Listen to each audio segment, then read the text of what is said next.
Hello everyone. Welcome to For Nurses Preparation YouTube channel. I am Neeraj Kumar Kathal. Today is 28 June 2023. Let's begin today's nursing MCQ session for upcoming AIMS NORCET exam. First question is cardiac muscles differ from skeletal muscles by हमारी जो heart की muscles होती हैं वो skeletal muscle से किस प्रकार से डिफरेंट हैं ये आपको बताना है। It contains actin and myosin. Cardiac muscles में एक्टिन और मायोसिन पाया जाता है। Option B, it has automaticity and conductivity. इसमें ऑटोमेटिसिटी और कंडक्टिविटी का कैरेक्टरिस्टिक देखने को मिलता है। Option C, it need calcium for contraction. इन्हें कॉन्ट्रैक्ट होने के लिए कैल्शियम की आवश्यकता होती है। Option D, it thrives without oxygen. Cardiac muscles बिना ऑक्सीजन के सरवाइव नहीं कर पाती हैं। कार्डियक मसल्स और स्केलेटल मसल के बीच में क्या डिफरेंस है ये आपको बताना है।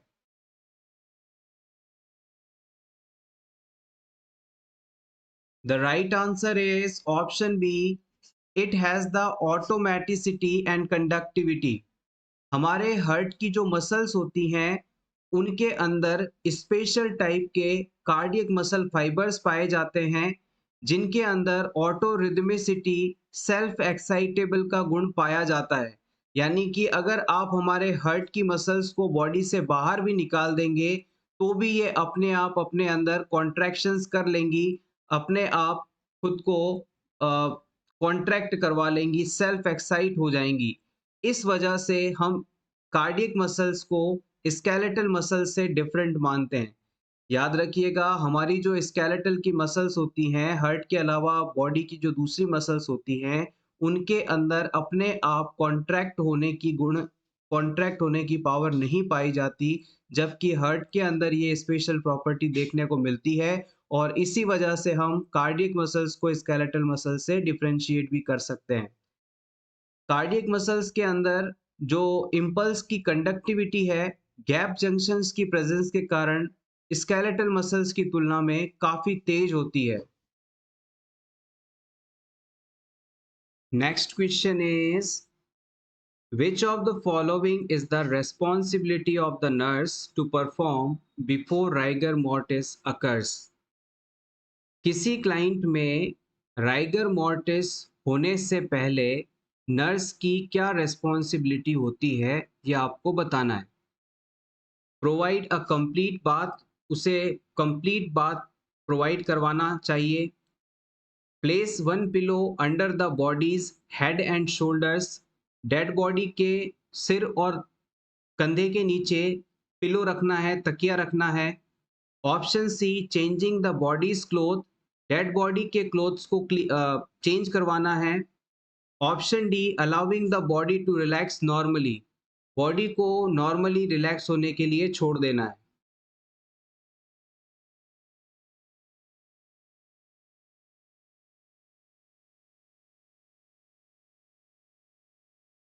The right answer of this question is option B. जब भी आपके पेशेंट की डेथ होती है तो आप सबसे पहले इस पेशेंट के हेड और शोल्डर एरिया के नीचे पिलो लगा देते हैं। इसका रैशनल ये है, अगर आपने पेशेंट के हेड और शोल्डर एरिया में पिलो नहीं लगाया तो जो ब्लड है फेस एरिया के अंदर वो एक्यूमुलेट रहेगा, फेशियल एरिया में ब्लड इकट्ठा हो जाएगा जिससे पेशेंट का जो चेहरा है वो थोड़ा एबनॉर्मल सा नज़र आएगा, कुछ स्ट्रेंज सा नज़र आएगा।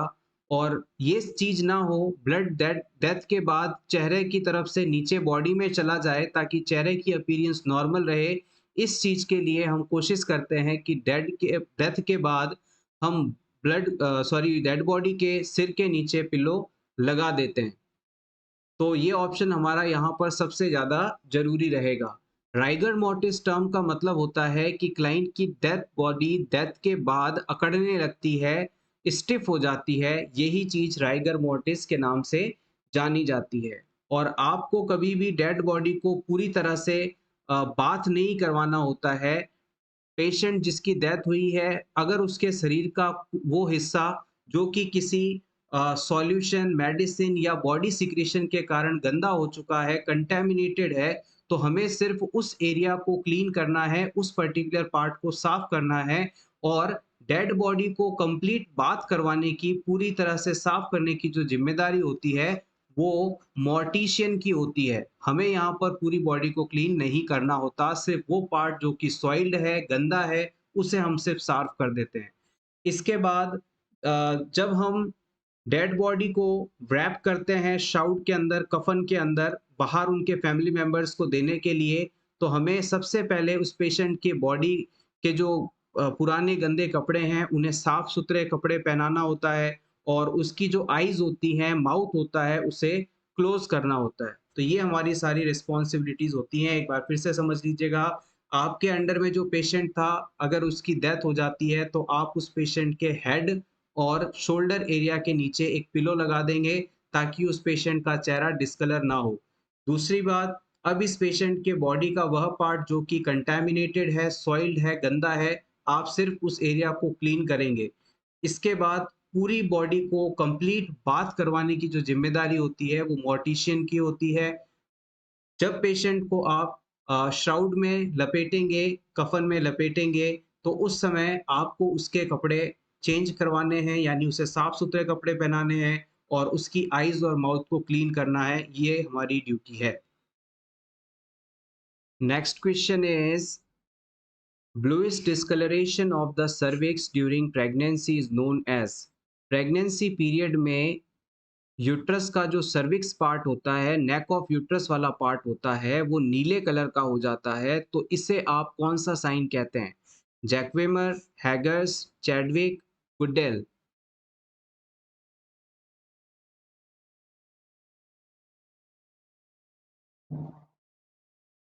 The right answer is Jacquemier sign और चैडविक साइन में अगर आपको कन्फ्यूजन है तो इसे क्लियर कर लीजिएगा। यस, दोनों में फ़र्क है। अगर आप सुपरफिशियली देखते हैं तो दोनों ही साइन एक जैसे एक साथ पढ़े जाते हैं, देखे जाते हैं, लेकिन थोड़ा गौर करिएगा, ये चीज़ इम्पोर्टेंट है।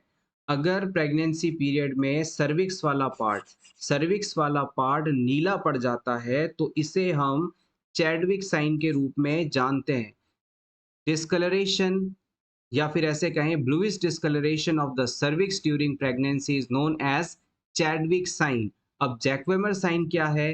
प्रेगनेंसी पीरियड के दौरान या यूं कहें अर्ली प्रेगनेंसी पीरियड के दौरान वेजाइना की म्यूकस मेम्ब्रेन का पर्पलिश डिस्कलर्ड होना जैक्वेमर साइन के रूप में जाना जाता है। आप चाहें तो नोट कर सकते हैं, purplish discoloration of the mucous membrane of the vagina that occurs early in pregnancy is known as Jacquemer sign। Pregnancy की शुरुआत में वेजाइना की म्यूकस मेम्ब्रेन का पर्पल कलर का हो जाना, वायलेट कलर का हो जाना, बैंगनी कलर का हो जाना जैक्वेमर साइन के रूप में जाना जाता है। अब गुडेल साइन की बात की जाए तो ये प्रेगनेंसी का प्रोबेबल साइन कहलाता है। इसमें जो सर्विक्स है वो बहुत ज़्यादा सॉफ्ट फील होने लगता है। अगर सर्विक्स ऑफ द यूट्रस काफ़ी सॉफ्ट फील होने लगे तो हम इसे गुडेल साइन के रूप में जानते हैं और ये प्रेगनेंसी का प्रोबेबल साइन माना जाता है। नेक्स्ट हम हैगर साइन की बात करते हैं। हैगर साइन एक नॉन स्पेसिफिक इंडिकेशन है प्रेगनेंसी के लिए, या इसे आप नॉन स्पेसिफिक साइन के रूप में देख सकते हैं। इसमें जो यूट्रस का इस्थमस वाला पार्ट होता है वो काफ़ी ज़्यादा सॉफ्ट हो जाता है। इस्थमस वाला पोर्शन यूट्रस और वेजाइनल पोर्शन के बीच का भाग होता है जो कि सॉफ्ट होने पर हैगर साइन के रूप में जाना जाता है। Next question is which of the following hormones is secreted by anterior pituitary gland। हमारी पिट्यूटरी ग्लैंड के अंदर दो पार्ट्स होते हैं, एक होता है एंटीरियर पार्ट, एक होता है पोस्टीरियर पार्ट। एंटीरियर पार्ट के द्वारा इनमें से कौन सा हार्मोन सिक्रीट किया जाता है ये आपको बताना है। प्रोलैक्टिन, टीएसएच, जीएच या फिर ये सभी।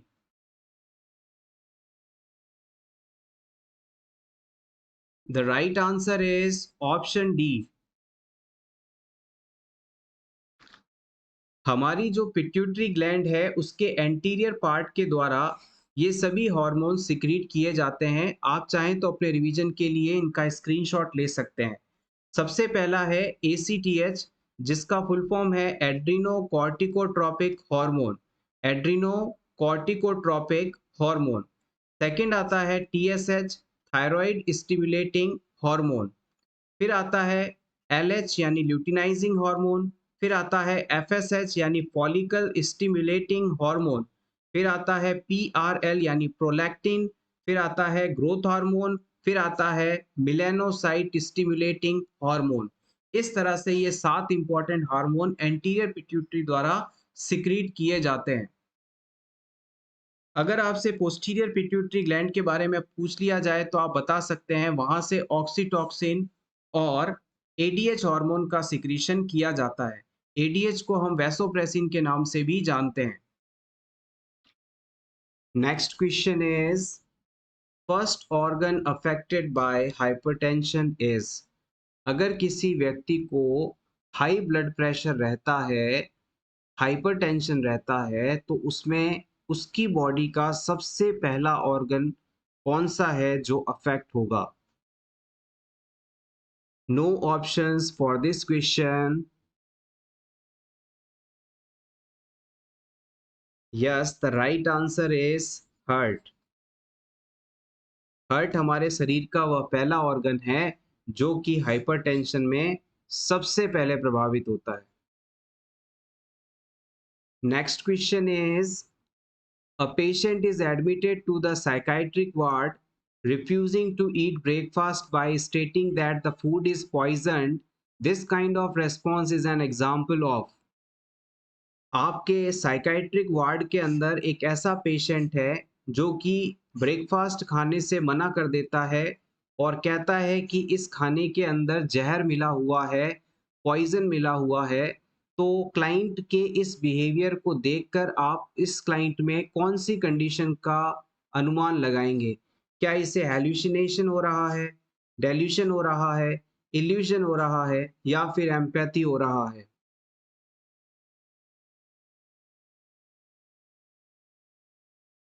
The right answer is option B, delusion. याद रखिएगा, जब भी किसी क्लाइंट को कोई अनशेकेबल फिक्स्ड फॉल्स बिलीफ हो जाता है तो ये कंडीशन डेल्यूशन कहलाती है। पेशेंट ने अपने मन में इस बात को बिल्कुल सही मान रखा है कि उसके खाने में कोई जहर मिला देगा और उसे मार देगा, तो ये चीज़ डेल्यूशन कहलाएगी। आप कितना भी उसे समझाएँ, कितना भी उसे प्रूफ दें, लेकिन वो इस बिलीफ को नहीं छोड़ता, वो अपने इस विश्वास को नहीं तोड़ता, तो यही कंडीशन डेल्यूशन है। अगर और स्पेसिफिक पूछा जाए आपसे कि ये कौन-सा डेल्यूशन है, तो आप बता सकते हैं it is a dilution of persecution, यानी कोई उसे मारना चाहता है, नुकसान पहुँचाना चाहता है। ऐसे पेशेंट्स के ट्रीटमेंट के लिए जनरली हम जो इनका फूड होता है, ब्रेकफास्ट आदि होता है, उसे हमेशा हम पैकिंग के अंदर मंगवाते हैं। उसे हम पूरी तरह से पैक्ड कंटेनर के अंदर भिजवाते हैं ताकि उसे थोड़ा बहुत ट्रस्ट हो सके कि ये तो बाहर से आया है, ऑलरेडी सील्ड फूड है, किसी ने इसे ओपन नहीं किया है, इसमें पॉइज़न नहीं हो सकता। इस तरह से हम उन्हें कुछ कोऑपरेट करते हैं। Next question is the suture line between two parietal bone is। हमारे स्कल में जो दो पैराइटल बोन्स पाई जाती हैं उनके बीच के सूचर लाइन को क्या कहते हैं? यानी दो पैराइटल बोन को आपस में जोड़कर रखने वाले सूचर जॉइंट को आप क्या कहते हैं? यहाँ पर स्कल का डायग्राम देखिए, रफ डायग्राम ऑफ स्कल। ये सर का सुपीरियर व्यू है और आपके स्कल वाले हिस्से में लेफ्ट साइड और राइट साइड दोनों तरफ पैराइटल बोन्स पाई जाती हैं और इस पैराइटल बोन को आपस में जो सूचर जोड़ता है, जो इमोबाइल जॉइंट जोड़ता है, उसे किस नाम से जानते हैं ये आपको बताना है। Coronal, lambdoidal, frontal, sagittal.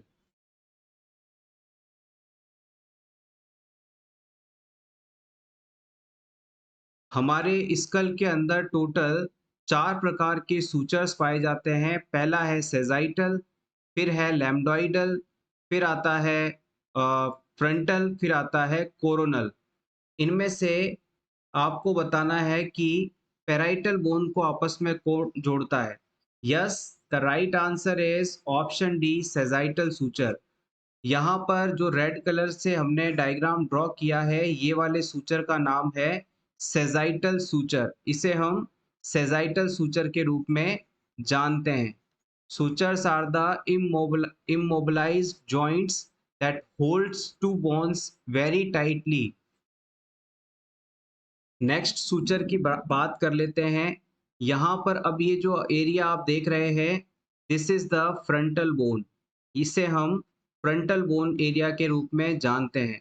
अब इस फ्रंटल बोन का जो जॉइंट है वो पैराइटल बोन से हो रहा है। ये आपकी फ्रंटल बोन हो गई और यहाँ पर ये दोनों हमने आपको बताया कि पैराइटल बोन्स हैं।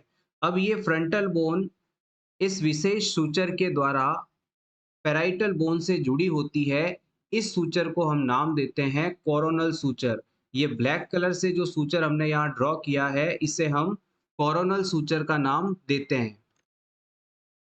नेक्स्ट हम बात करते हैं थर्ड टाइप के सूचर की।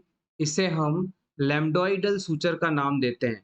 इसे हम लैम्डोइड सूचर का नाम देते हैं। ये हमारी जो दोनों क्या बोलते हैं पैराइटल बोन्स हैं, इन्हें ऑक्सीपिटल बोन से जोड़ने का काम करता है। हमारे सर के पीछे नीचे की तरफ जो हिस्सा होता है, उसे हम ऑक्सीपिटल एरिया या ऑक्सीपिटल बोन वाला एरिया कहते हैं। अब यहाँ पर जो ये पैराइटल बोन्स हैं, ये ऑक्सीपिटल वाले एरिया में जुड़ रही हैं और इन्हें जोड़ने वाला जो ये सूचर है, इसे हम लैम्डोइड सूचर के नाम से जानते हैं। यहाँ पर कलर चेंज कर लेते हैं। ये वाला जो सूचर आप देख रहे हैं, दिस इज लैम्डोइडल सूचर। इसकी आकार जो है वो कुछ लैम्डा शेप की होती है, इस वजह से इसे हम लैम्डोइडल सूचर का नाम देते हैं। इसके बाद हम नेक्स्ट बात करते हैं मेटोपिक सूचर्स की। मेटोपिक सूचर ज़्यादातर केसेस में आपको नहीं देखने को मिलता, लेकिन फिर भी आप नॉलेज के हिसाब से देख लीजिएगा। मेटोपिक सूचर जो है, ये आपकी दोनों फ्रंटल बोन के बीच में पाया जाने वाला सूचर है। दो फ्रंटल बोन को दो पार्ट्स में डिवाइड करने वाला जो एरिया है, उसे हम मेटोपिक सूचर कह सकते हैं। Metopic suture is found between the two frontal bones. ये यहाँ पर इम्पोर्टेंट रहने वाला है। इसके अलावा एक स्क्वेमोसल सूचर भी होता है, जो कि squamous portion of the temporal bone को पैराइटल बोन से जोड़ने का काम करता है। ये आपकी जो पैराइटल बोन देख रहे हैं, इसके नीचे का यहाँ पर टेम्पोरल वाला हिस्सा होता है। अब ये पैराइटल बोन और टेम्पोरल बोन को आपस में जोड़ने वाला जो सूचर होता है, उसे हम स्क्वेमोसल सूचर के नाम से जानते हैं। लेकिन ये जो सूचर टाइप है, ये बहुत रेयरली ही आपसे पूछे जाएंगे। आपको तो मेनली चार प्रकार के सूचर याद रखने हैं कि ये कौन-कौन से हैं और कहाँ पाए जाते हैं। जिनमें सबसे पहला तो होता है आपका कोरोनल सूचर, और ये आपका कोरोनल सूचर जो है, ये आपका फ्रंटल और पैराइटल बोन के बीच में पाया जाता है। This is the frontal bone and these both are the parietal bone. इन्हें आपस में जोड़ने वाला ये जो सूचर है, इसे हम कोरोनल सूचर का नाम देते हैं। उसके बाद हम बात करते हैं सेजाइटल सूचर की, जो कि अपने दोनों पैराइटल बोन्स के बीच में पाया जाता है। दोनों पैराइटल बोन को आपस में जोड़ने का काम करने वाला सूचर है सेजाइटल सूचर। उसके बाद बात करते हैं लैम्डोइडल सूचर की, जो कि दिखने में लैम्डा शेप के आकार का होता है और ये पैराइटल बोन को ऑक्सीपिटल बोन से जोड़ता है। दोनों पैराइटल बोन को ऑक्सीपिटल बोन से जोड़ने का काम लैम्डा शेप सूचर द्वारा किया जाता है, इसलिए हम इसे लैम्डोइडल सूचर के नाम से जानते हैं। Next question is, if somebody is bleeding from nose, the first step should be। अगर किसी व्यक्ति को नाक से ब्लीड हो रहा है, नोज ब्लीड हो रहा है, नक्सीर आ रही है, तो इस सिचुएशन में सबसे पहले आप क्या करेंगे? Option A, ice pack application. Option B, press the nose. Option C, breathe from nose. Option D, sneeze out the collected blood.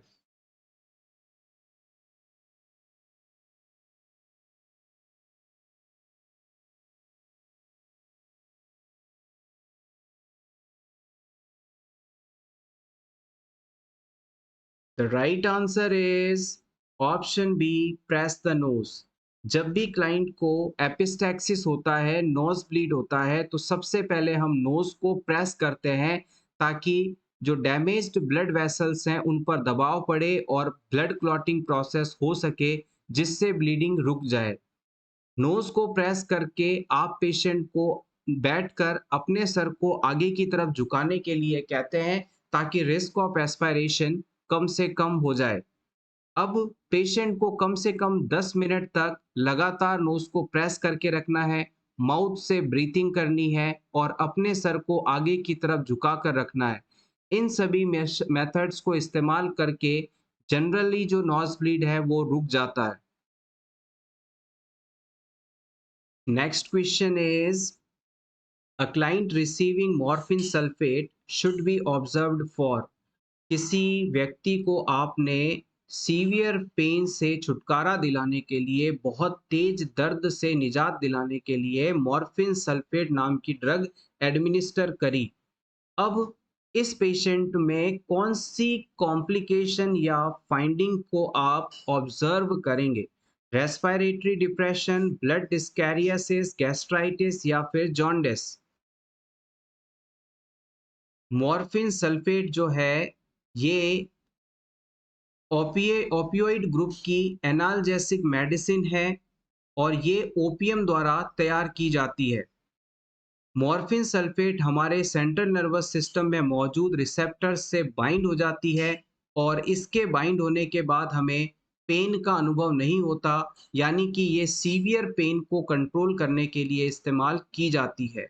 और इस ड्रग के द्वारा जब सेंट्रल नर्वस सिस्टम को डिप्रेस किया जाता है तो कहीं ना कहीं हमारा जो रेस्पिरेशन है वो भी कम होने लगता है। और इसी वजह से जब भी क्लाइंट को हम मॉर्फिन सल्फेट नाम का एनाल्जेसिक एजेंट देते हैं तो लगातार क्लाइंट के रेस्पिरेशन को काउंट करते हैं, मॉनिटर करते हैं कि कहीं उसकी सांसें बंद तो नहीं हो जा रही हैं, कहीं उसे सांस में दिक्कत तो नहीं हो रही है। इस चीज का हमें लगातार मॉनिटरिंग करना जरूरी है। अगर मॉर्फिन की ओवरडोज हो जाए तो इतना ज्यादा रेस्पिरेशन उसका क्लाइंट का डिप्रेस हो जाएगा कि क्लाइंट की डेथ तक हो सकती है। तो हमें इस चीज को लगातार मॉर्फिन देने के बाद मॉनिटर करते रहना है।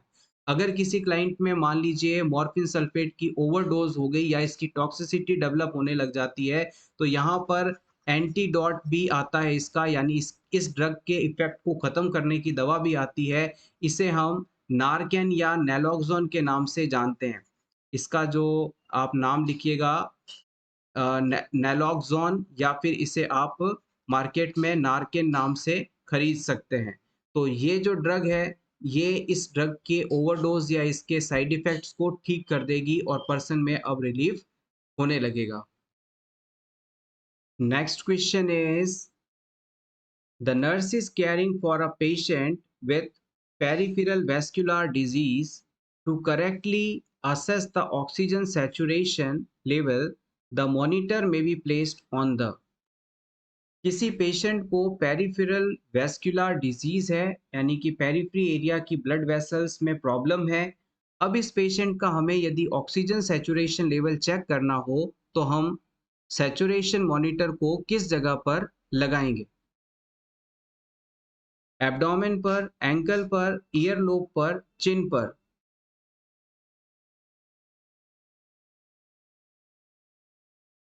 The right answer is option C, at ear lobe.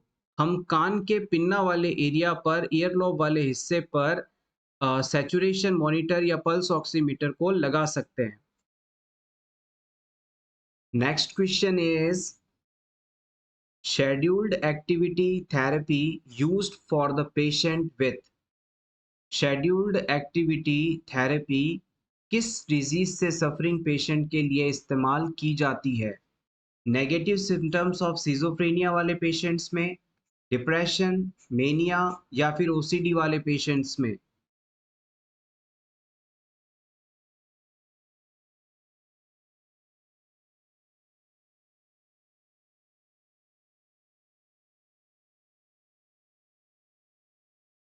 The right answer is option B, depression वाले पेशेंट्स में। याद रखिएगा, जो पेशेंट डिप्रेशन के अंदर हैं, सीवियरली डिप्रेस्ड हैं, उनमें उनके बिहेवियर को बेहतर बनाने के लिए, उनमें सोशल आइसोलेशन जैसी कंडीशंस को ट्रीट करने के लिए हम उनके लिए पहले से ही हर दिन ज़्यादा से ज़्यादा एक्टिविटीज़ को शेड्यूल कर देते हैं। उन्हें बता दिया जाता है कि हर दिन आपको ये सभी टास्क करने हैं और इन टास्क को पूरे करने से उनके अंदर एक कॉन्फिडेंस डेवलप होता है, सोशल आइसोलेशन से वो बाहर आ जाते हैं और कहीं न कहीं उनका डिप्रेशन भी बेहतर होता है। तो डिप्रेशन के पेशेंट्स को एडवांस में पूरे दिन की शेड्यूल्ड एक्टिविटी देकर हम उनके ट्रीटमेंट में मदद कर सकते हैं। शेड्यूल्ड एक्टिविटी थेरेपी यही है और ये काफ़ी हेल्पफुल भी होती है। Next question is what is the first sign of hypertension? किसी क्लाइंट को यदि हाइपरटेंशन हो जाता है, हाई ब्लड प्रेशर कंडीशन हो जाती है, तो उसमें इस कंडीशन का सबसे पहला साइन कौन-सा देखने को मिलेगा?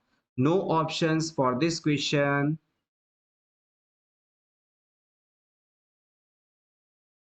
Yes, exactly the right answer is headache. Hypertension के पेशेंट में सबसे पहले हेडेक जैसी कंडीशन देखने को मिलती है। अगर आपके भी आसपास आपके परिवार में, घर में या रिश्तेदारों में किसी को लगातार हेडेक रह रहा है, तो आप उसे ब्लड प्रेशर चेक करने की एडवाइस ज़रूर दें because it is the first symptom और sign. Next question is which is the most serious complication caused by bolus administration of KCl?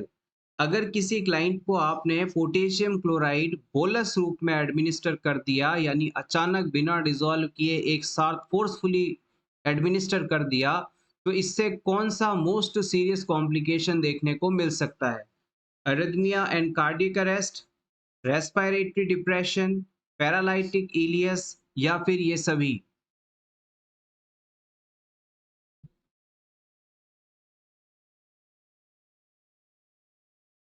The right answer is option A, arrhythmia and cardiac arrest. Potassium चाहे हमारे शरीर में कम हो या अचानक बढ़ जाए, दोनों ही कंडीशंस में हमारा हार्ट प्रभावित होता है। हार्ट में अरिथमियाज कंडीशन डेवलप हो जाती हैं, डिसअरिथमियाज कंडीशन डेवलप हो जाती हैं। अगर आपने किसी क्लाइंट में अचानक बोलस रूप में केसीएल या पोटेशियम एडमिनिस्टर किया, तो उसका जो हार्ट है अपना काम करना बंद कर सकता है या वहाँ पर एब्नॉर्मल रिदम्स देखने को मिल सकती हैं और इसके कारण क्लाइंट की डेथ तक हो सकती है। So arrhythmias and cardiac arrest is the most serious complication if you are administering KCl as a bolus form. हमेशा आपको पोटेशियम क्लोराइड डिसॉल्व करके और धीमे-धीमे इन्फ्यूज़ करना है। हो सके तो इन्फ्यूजन पंप की मदद लेकर एक बहुत ही धीमी रफ्तार में इसे ऑटोमेटिकली एडमिनिस्टर होने के लिए रखें। कभी भी इसे तेज़ी से एडमिनिस्टर ना करें। अदरवाइज़ कुछ ही सेकंड्स के अंदर आपका पेशेंट आपसे बहुत दूर चला जाएगा। Next question is after the fertilized ovum has implanted itself, the endometrium is known as। अगर यूट्रस की सबसे अंदर वाली लेयर यानी एंडोमेट्रियम में फर्टिलाइज्ड ओवम जाकर इम्प्लांट हो जाए, तो इसके बाद इस लेयर को किस नाम से जाना जाता है? पेरीमेट्रियम, डेसिडुआ, मायोमेट्रियम या फिर ये सभी? जैसे कि मान लीजिए ये किसी फीमेल का यूट्रस है और ये यूट्रस के नीचे सर्विक्स वाला पार्ट है यहाँ पर। अब फैलोपियन ट्यूब से फर्टिलाइज्ड एग आया और यूट्रस के पोस्टीरियर अपर पार्ट में जाकर सबसे अंदर वाली लेयर में एग इम्प्लांट हो गया, जाइगोट इम्प्लांट हो गया। तो अब ये जो यूट्रस की सबसे अंदर वाली लेयर है एंडोमेट्रियम, ये किस नाम से जानी जाएगी? प्रीवियस क्लास में हमने इसको बताया था आपको, होपफुली आप गलत नहीं करेंगे। Yes, it is called decidua. Implantation के बाद यूट्रस की जो अंदर वाली एंडोमेट्रियम लेयर है उसे हम डेसिडुआ के नाम से जानते हैं। Next question is all the following enzymes are secreted by gastrointestinal system except. इन चारों में से कौन सा एंजाइम गैस्ट्रोइंटेस्टाइनल ट्रैक्ट द्वारा सिक्रीट नहीं होता, जीआई सिस्टम द्वारा सिक्रीट नहीं होता? Ptyalin, pepsinogen, gastric lipase, angiotensin.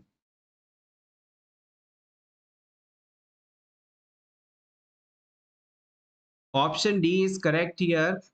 Angiotensin नाम का जो केमिकल है, ये हमारे लीवर द्वारा सिक्रीट किया जाता है और इस एंजियोटेंसिन का लगातार प्लाज्मा के साथ सर्कुलेशन होता रहता है। ये एंजियोटेंसिन हमारी जो ब्लड वेसल्स होती हैं, उन्हें नैरो कर रखता है, उसे नैरो बनाने का काम करता है, जिसकी वजह से जो ब्लड प्रेशर है वो इंक्रीज्ड रहता है। एक बार फिर से समझिएगा, एंजियोटेंसिन नाम का सब्सटेंस लीवर द्वारा सिक्रीट किया जाता है, जो कि प्लाज्मा में लगातार सर्कुलेट होता है, जिसकी वजह से जो ब्लड वेसल्स हैं वो साइज में नैरो रहती हैं, कॉन्स्ट्रिक्टेड रहती हैं और ब्लड प्रेशर लगातार मेंटेन रहता है, अप रहता है।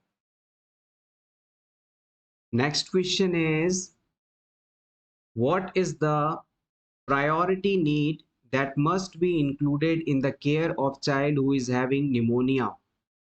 अगर किसी बच्चे को निमोनिया है, वेट लंग डिजीज है, तो आप उसमें किस चीज को प्रायोरिटी देंगे केयर के दौरान? रेस्पिरेटरी एक्सरसाइजेस को, रेस्ट को, ट्राईसाइकिल राइडिंग को या न्यूट्रिशन को?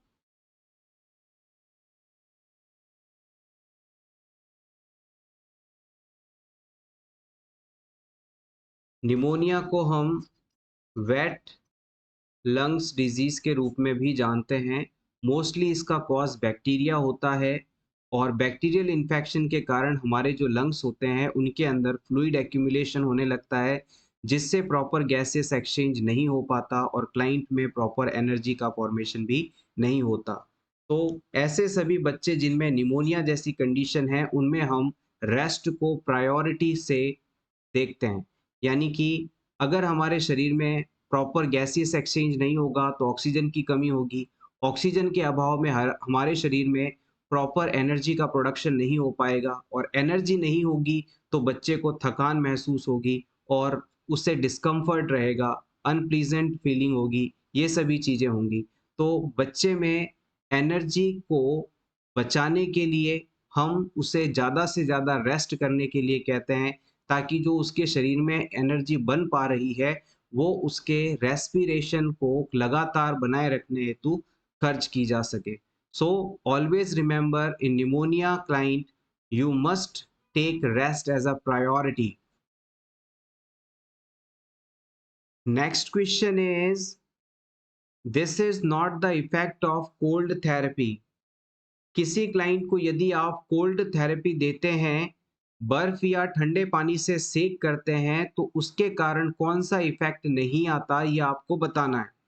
Vaso constrictions, vasodilation, stop bleeding, reduce pain?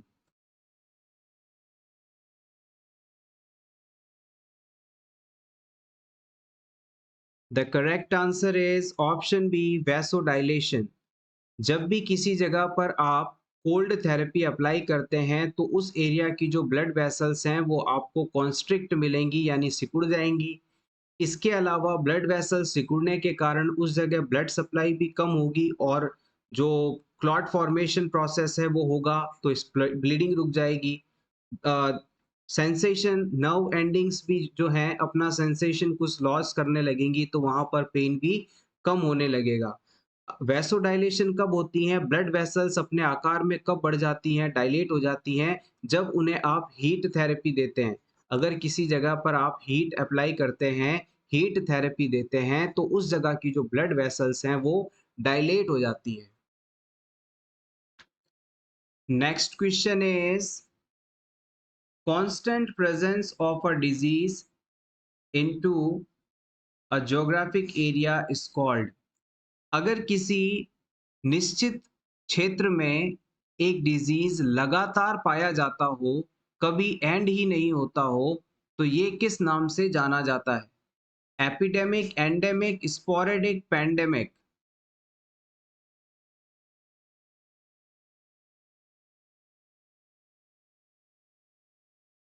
The right answer is option B, endemic.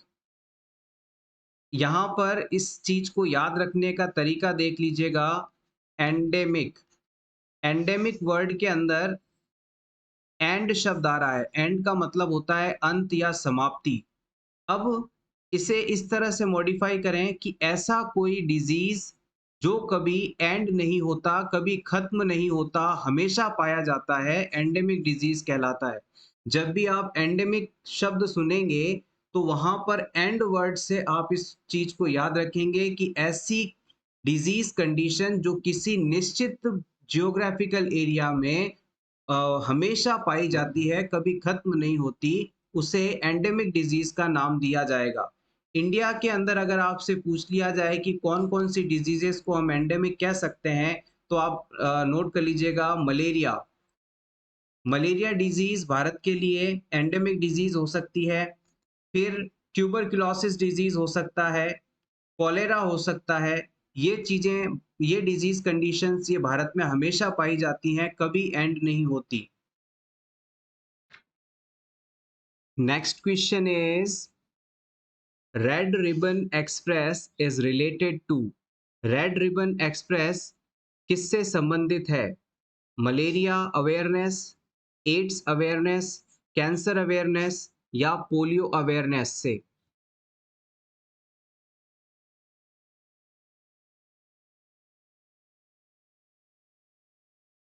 Option B is absolutely correct. आपने मोस्टली 1 दिसंबर को यानी कि वर्ल्ड एड्स डे के दिन रेड रिबन को काफ़ी ज़्यादा यूज़ करते देखा होगा। अगर आप रेड रिबन सिंबल का उपयोग करते हैं तो इसका मतलब है कि आप एड्स से सफरिंग पेशेंट्स को सपोर्ट कर रहे हैं और एड्स डिजीज के लिए अवेयरनेस फैला रहे हैं। तो रेड रिबन जहां भी आप देखें, ये एड्स डिजीज से सफरिंग लोगों को सपोर्ट करने और एड्स डिजीज के अगेंस्ट अवेयरनेस को फैलाने के लिए इस्तेमाल किया जाता है। और वर्ल्ड एड्स डे जो है हर साल 1 दिसंबर को बनाया जाता है। Next question is which of the following is an expected reaction from a client who has just been told by the physician that his tumor is malignant and has metastasis to several organs. किसी patient को उसके doctor द्वारा बताया जाता है कि आपको जो ट्यूमर है, आपको जो गांठ है, कैंसर है, ये मैलिग्नेंट टाइप का है, डेंजरस टाइप का है और ये कैंसर आपके शरीर के दूसरे पार्ट्स तक फैल चुका है, यानी कि मेटास्टेसिस हो चुका है। तो ये सब बात सुनकर क्लाइंट का क्या रिएक्शन होगा? ऑप्शन ए क्राइंग अनकंट्रोलेबली, यानी कि वो बहुत ज़्यादा रोएगा, क्राई करेगा। Option B criticising medical care, वो मेडिकल केयर वालों लोगों को, डॉक्टर को क्रिटिसाइज करेगा, बुरा भला कहेगा। Option C refusing to visit visitors, वो अपने सभी परिवार वालों, रिश्तेदारों को मिलने से मना कर देगा। Option D asking for additional medical consultation, वो दूसरी मेडिकल कंसल्टेशंस के बारे में, दूसरी लैब रिपोर्ट्स के बारे में, दूसरी अ, चीज़ों के बारे में जानकारी चाहेगा। कौन सा ऑप्शन यहाँ पर सही रहेगा? हमने इस कॉन्सेप्ट को प्रीवियस वीडियोस के अंदर रिसेंटली डिस्कस किया है। होपफुली आप गलत नहीं करेंगे। याद करिए, हमने कुबलर रॉस का दाब द फिनोमिना डिस्कस किया था, जिसमें सबसे कभी भी लाइफ में कोई स्ट्रेसफुल इवेंट आता है, ग्रीफ प्रोसेस होता है, तो पर्सन को 5 स्टेजेस से होकर गुजरना होता है। सबसे पहले डिनायल, फिर एंगर, फिर बार्गेन, फिर डिप्रेशन, फिर एक्सेप्टेंस। तो यहाँ पर ऑप्शन डी सही माना जाएगा। जैसे ही क्लाइंट को ये पता चलेगा कि वो किसी ऐसी बीमारी से ग्रसित है जिसमें उसे बचना मुश्किल है, यानी उसकी डेथ होना निश्चित है, तो इस सिचुएशन में वो डॉक्टर से बहुत सारे क्वेश्चंस पूछने लगेगा, उसे उसके मन में बहुत सारे डाउट्स आएँगे जिनके वो जवाब चाह रहा होगा। वो सोचेगा कि हो सकता है रिपोर्ट किसी और की हो, गलत टेस्ट हो गए हों, दूसरी जगह से रिपोर्ट्स करवाई जाएँ, दूसरे टेस्ट करवाए जाएँ। ये सभी चीज़ें हैं जो कि पर्सन द्वारा बेसिकली उसे ये डिज़ीज़ कंडीशन नहीं हो सकती, इस चीज़ को बताने के लिए किए जा रहे हैं, यानी कि वो डिनाई कर रहा है। Next question is which of the expected outcomes of pursed lip breathing for a client with emphysema? अगर किसी क्लाइंट को एम्फाइसीमा कंडीशन है और आप उसे पर्स लिप ब्रीथिंग एक्सरसाइज करवाते हैं, तो इससे क्या एक्सपेक्टेड आउटकम आपको देखने को मिलेगा? Option A, to increase oxygen intake. Option B, straight the diaphragm. C, strengthen the intercostal muscle. Option D, promote elimination.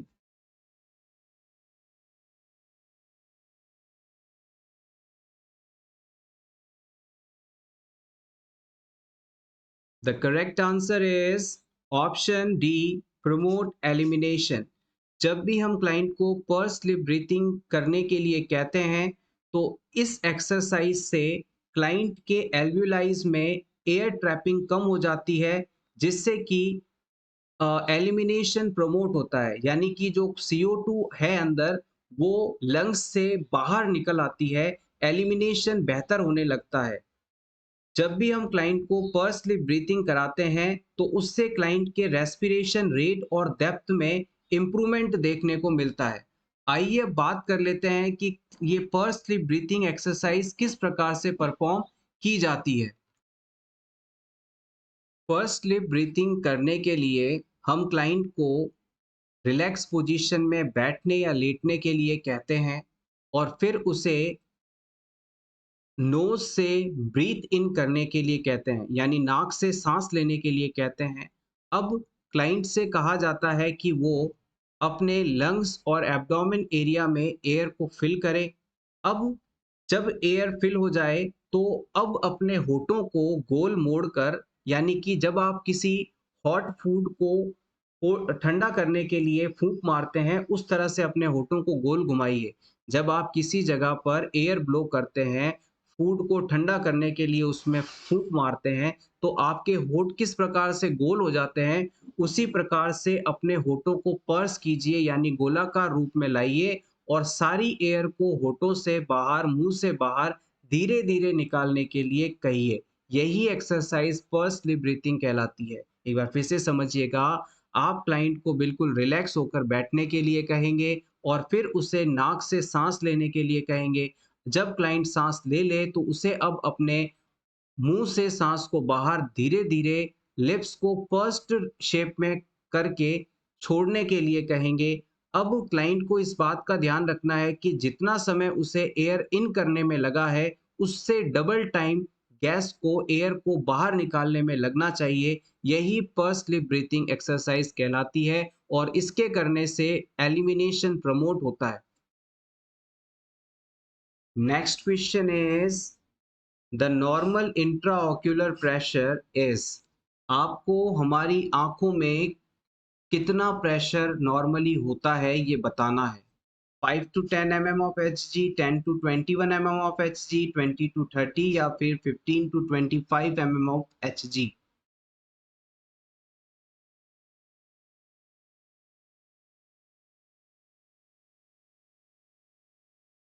ये क्वेश्चन प्रीवियस एग्जाम में कई बार पूछा गया है, very important.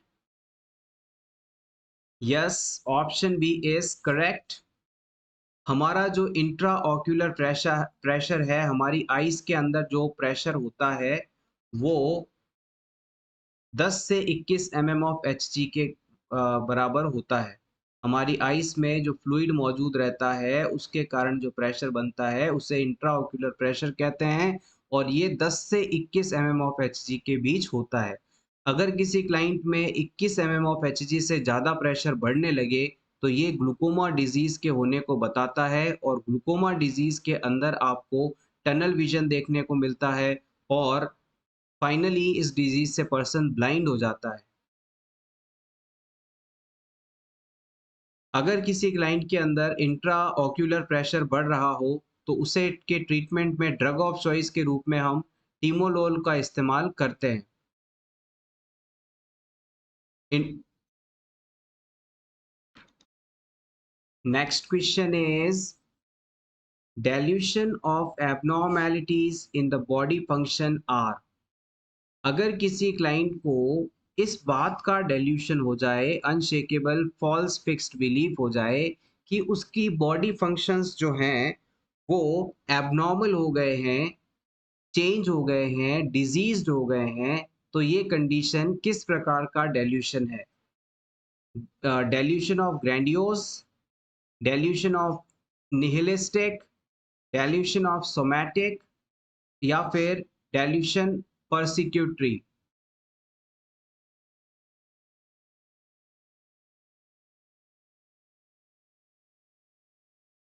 The correct answer is option C. Somatic delusion condition होने पर patient को ये लगता है, एक फॉल्स बिलीफ हो जाता है कि उसकी जो बॉडी के फंक्शंस हैं वो एबनॉर्मल हो गए हैं, चेंज हो गए हैं, डिजीज्ड हो गए हैं, जबकि वास्तव में ऐसा कुछ भी नहीं होता। सब कुछ बिल्कुल नॉर्मल ही होता है, लेकिन उसे अनशेकेबल फॉल्स फिक्स्ड बिलीफ ये होने लगता है।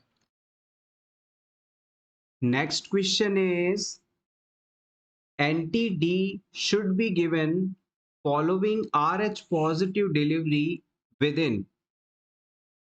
मान लीजिए कोई प्रेग्नेंट वुमेन है जिसका ब्लड ग्रुप RH नेगेटिव है, जो मदर है वो RH नेगेटिव है, लेकिन इस मदर के वुम्ब में जो बेबी है, फीटस है, वो आपका RH पॉजिटिव है।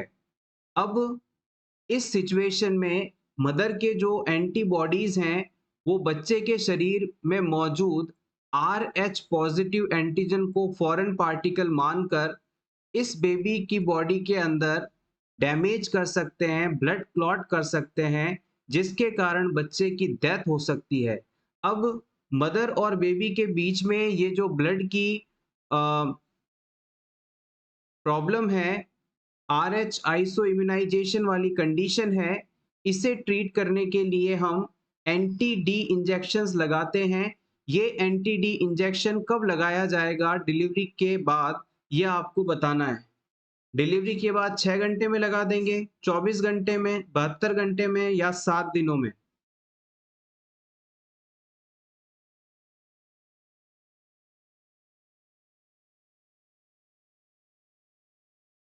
The right answer is option C. Delivery के बाद 72 आवर्स के अंदर अंदर हमें एंटी डी को एडमिनिस्टर करना होता है। इस चीज को एक बार फिर से समझिएगा। एंटी डी इंजेक्शन जो है वो RH इम्यूनाइजेशन या फिर RH इनकम्पैटिबिलिटी जैसी कंडीशन के ट्रीटमेंट में इस्तेमाल किया जाता है। ये दो सिचुएशन में हम काम में लेते हैं। पहला, प्रेग्नेंट वुमेन के अंदर प्रेगनेंसी के दौरान जो मदर है वो RH नेगेटिव है और उसके वुम्ब में जो बेबी है वो RH पॉजिटिव हो, तो इस सिचुएशन में हम एंटी डी एडमिनिस्टर करते हैं ताकि बच्चे में किसी प्रकार का डैमेज नहीं हो। दूसरी चीज, कोई RH नेगेटिव पर्सन है उसे हमें RH पॉजिटिव ब्लड देना है, तो इस सिचुएशन में भी हम एंटी डी को एडमिनिस्टर करते हैं ताकि जो एंटीबॉडी की रिएक्शन है वो इस पर्सन में ना हो, इस चीज से बचाने के लिए। इसके अलावा यहाँ से ये चीज भी काफी इंपॉर्टेंट है। RH सॉरी एंटी डी जो है मेडिसिन, इस मेडिसिन की जो डोज होती है वो भी नोट कर लीजिएगा, 300 माइक्रोग्राम, और इसे इंट्रामस्कुलर रूट से लगाया जाता है और डिलीवरी के बाद 72 आवर्स के अंदर इसे देना होता है, इससे देर से नहीं। Next question is laryngosperm with stridor is common in। किसी क्लाइंट में लैरिंगोस्पाज्म स्ट्राइडर के साथ किस कंडीशन में देखने को मिलते हैं? हाइपरनेट्रीमिया होने पर, हाइपोनेट्रीमिया होने पर, हाइपरकैल्सीमिया होने पर या फिर हाइपोकैल्सीमिया होने पर? लैरिंगोस्पाज्म के साथ साथ स्ट्राइडर्स किस कंडीशन में देखने को मिलते हैं? इस क्वेश्चन का सही जवाब है ऑप्शन डी, हाइपोकैल्सीमिया। आपने इस चीज को पहले भी पढ़ा है, हमारे साथ डिस्कस किया है कि जब किसी क्लाइंट की बॉडी में कैल्शियम की कमी होने लगती है तो उसकी बॉडी में एब्नॉर्मल मसल स्पास्म डेवलप हो जाते हैं, उसके मसल्स में ऐंठन डेवलप हो जाती है, अकड़न आने लगती है, कॉन्स्ट्रिक्शंस होने लगता है, ये चीज़ स्पास्म है। अब मोस्टली जो स्पास्म वाली कंडीशन है वो पर्सन के हैंड और फीट के अंदर देखने को मिलती है, अपर और लोअर एक्सट्रीमिटीज़ में देखने को मिलती है। लेकिन अगर किसी वजह से कैल्शियम का लेवल काफ़ी ज़्यादा कम होने लगे, तो ये स्पाज़्म जो हैं, बॉडी के दूसरे हिस्सों में भी डेवलप हो सकते हैं। वही चीज़ यहाँ पर बताई गई है। अब बात करते हैं कि एग्ज़ैक्टली ये लैरिंगोस्पाज़्म होता क्या है? लैरिंगोस्पाज़्म को अगर साधारण शब्दों में कहा जाए तो ये हमारे लैरिंग्स या वॉइस बॉक्स के अंदर जो वोकल कॉर्ड्स होते हैं उसमें आने वाली टेम्परेरी रिवर्सिबल स्पाज्म कंडीशन है जिसके कारण पर्सन बोल नहीं पाता, ब्रीथ नहीं कर पाता। थोड़ा सा और समझ लेते हैं। जैसे कि मान लीजिए ये किसी क्लाइंट की ट्रैकिया है और ट्रैकिया आगे जाकर बाइफरगेट होकर लंग्स में जा रही है। अब इस ट्रैकिया के टॉप एरिया पर इस जगह पर लैरिंग्स पाया जाता है। इस जगह पर लैरिंग्स पाया जाता है। अब इस लैरिंग्स के ऊपर 2 बैंड्स पाए जाते हैं। इन बैंड्स को हम वोकल कॉर्ड के नाम से जानते हैं। ट्रैकिया के टॉप एरिया पर जो वॉइस बॉक्स पाया जाता है जिसे हम लैरिंग्स के नाम से जानते हैं, उसके अंदर 2 बैंड्स होते हैं जिसे हम वोकल कॉर्ड के नाम से जानते हैं। इन वोकल कॉर्ड्स के अंदर कैल्शियम की कमी होने से ऐंठन आ जाती है, अकड़न आ जाती है, जिससे कि पर्सन बोल नहीं पाता और साँस लेने में उसे दिक्कत होने लगती है। यही चीज़, यही कंडीशन लैरिंगोस्पाज़्म के नाम से जानी जाती है। लैरिंग्स इज़ अ वॉइस बॉक्स। अब आप इसे भूलेंगे नहीं। नेक्स्ट यहाँ पर टर्म दी गई है स्ट्राइडर। अपकमिंग सेशंस में स्ट्राइडर वर्ड काफ़ी यूज़ किया जाएगा अलग-अलग कंडीशंस के अंदर, अलग-अलग ब्रीथ साउंड्स के अंदर। ये एग्ज़ैक्टली क्या होता है, इसे समझ लेते हैं यहाँ पर। अगर किसी क्लाइंट में आपको ब्रीथिंग साउंड असेस करने के दौरान abnormal high pitched musical sound सुनाई देता है, तो उसे हम स्ट्राइडर का नाम देते हैं। किसी पेशेंट में ब्रीथिंग के दौरान, रेस्पिरेशन के दौरान, साँस लेने के दौरान एक abnormal high pitched musical sound सुनाई दे, तो आप इसे स्ट्राइडर के रूप में जानते हैं। ये जो स्ट्राइडर साउंड होता है, ये एक्स्ट्रा थोरैसिक एयरवे ऑब्स्ट्रक्शन के कारण देखने को मिलता है। या फिर आप इसे सिंपली ऐसे याद रखिएगा कि अगर किसी क्लाइंट के गले में या फिर वॉइस बॉक्स में ब्लॉकेज आ जाए, लैरिंग्स के अंदर ब्लॉकेज आ जाए, जिससे कि क्लाइंट प्रॉपर्ली रेस्पिरेशन नहीं कर पा रहा हो, तो वहाँ पर जो abnormal high pitch sound develop होगा, उसे स्ट्राइडर कहेंगे। अब ये लैरिंगोस्पाज़्म और स्ट्राइडर एक दूसरे से कैसे रिलेटेड हैं? मान लीजिए क्लाइंट की बॉडी के अंदर कैल्शियम की कमी हुई, कैल्शियम की कमी के कारण अब इस क्लाइंट का जो वॉइस बॉक्स है, लैरिंग्स वाला पार्ट है, इसमें जो वोकल कॉर्ड वाला एरिया है, उसके अंदर स्पाज़्म आए। अब स्पाज़्म के कारण ये वोकल कॉर्ड अपनी वाइब्रेशंस नहीं कर पा रहे हैं, एक ही जगह पर स्टिक हो गए हैं। अब जो एयर है, वो बाहर नहीं जा पा रही है और एयर अगर प्रॉपरली बाहर नहीं जा पा रही है, तो इसके कारण एब्नॉर्मल साउंड जनरेट होगा, क्लाइंट को रेस्पिरेशन में डिफ़िकल्टी होने लगेगी, तो यहाँ पर ये दोनों ही चीज़ें एक साथ डेवलप हो जाएँगी। तो वोकल कॉर्ड में स्पाज़्म आने के कारण हाई पिच म्यूज़िकल साउंड का होना स्ट्राइडर है और ये हाइपोकैल्सीमिया वाली कंडीशन में देखने को मिलता है। अगर लैरिंगोस्पाज़्म थोड़ी देर के लिए आते हैं, तब तो कोई बात नहीं, ये आएँगे और चले जाएँगे, क्लाइंट को थोड़ा बहुत डिस्कम्फ़र्ट होगा और फिर ठीक हो जाएगा। लेकिन अगर ये लैरिंगोस्पाज़्म कंडीशन काफ़ी देर तक लगातार चलती रहती है, तो इससे बहुत ही ज़्यादा सीरियस और लीदल कॉम्प्लिकेशंस देखने को मिल सकते हैं। अगर लैरिंगोस्पाज़्म लगातार रहा, तो क्लाइंट का रेस्पिरेशन नहीं होगा और रेस्पिरेशन नहीं होने के कारण डिस्पनिया होगा और फिर डिस्पनिया के बाद क्लाइंट की डेथ तक हो सकती है। तो हम जब भी क्लाइंट में लैरिंगोस्पाज़्म जैसी कंडीशन डेवलप होने लगती है, तो हम इसे एक बहुत ही अ, जल्दी से अटेंड करते हैं, प्रॉपर इसका ट्रीटमेंट किया जाता है, क्योंकि इससे हमें पता है कि लाइफ थ्रेटनिंग कंडीशन डेवलप हो सकती है। Next question is premature separation of the placenta from the uterine wall before delivery is known as। मान लीजिए ये किसी फीमेल की यूट्रस की दीवार है, यूट्राइन वॉल है, और इस जगह पर ये प्लेसेंटा इम्प्लांट हो गया था। ये अम्बिलिकल कॉर्ड है जो कि बच्चे के अम्बिलिकस वाले एरिया से जुड़ी हुई है। इस तरह से सब कुछ नॉर्मल चल रहा था, लेकिन अचानक कोई ट्रॉमा होता है, कोई स्ट्रेसफुल कंडीशन आती है, जिसके बाद ये जो प्लेसेंटा नॉर्मली इम्प्लांटेड था यूट्राइन वॉल के अंदर, अचानक से अपनी जगह से उखड़ जाता है, उधड़ जाता है, यानी कि इसका सेपरेशन हो जाता है।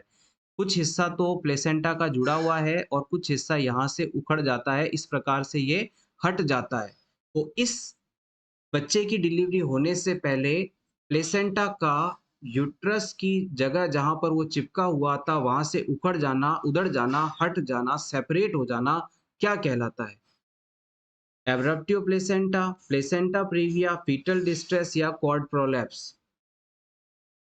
बच्चे की डिलीवरी होने से पहले नॉर्मली इम्प्लांटेड प्लेसेंटा का अपनी जगह से हट जाना, उखड़ जाना क्या कहलाता है?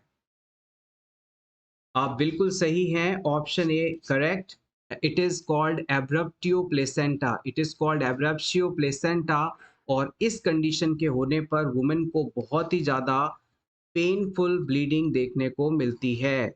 Abruptio placenta is a condition in which female faces painful vaginal bleeding. यहाँ पर ऑप्शन बी के अंदर प्लेसेंटा प्रीविया टर्म दी गई है, ये भी काफ़ी इम्पॉर्टेंट है। प्लेसेंटा प्रीविया वह कंडीशन है जिसमें जो प्लेसेंटा है वो सर्वाइकल ओवेस को, सर्वाइकल ओपनिंग को कंप्लीटली या पार्शियली कवर कर लेता है, जिससे बच्चे की वेजाइनल डिलीवरी असंभव होती है। ये चीज प्लेसेंटा प्रीविया कहलाता है। एक बार फिर से समझिएगा, placenta previa is a problem during pregnancy when the placenta completely or partially covers the opening of uterus cervix। इसमें बेसिकली प्लेसेंटा अपनी सही जगह पर इम्प्लांट नहीं होता, ये इसका कारण रहता है।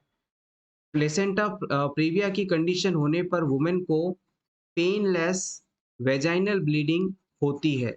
यहाँ पर दोनों ही चीज़ें प्रीवियस एग्जाम में पूछी गई हैं, दोनों ही चीज़ों को आप स्टार मार्क कर लीजिएगा।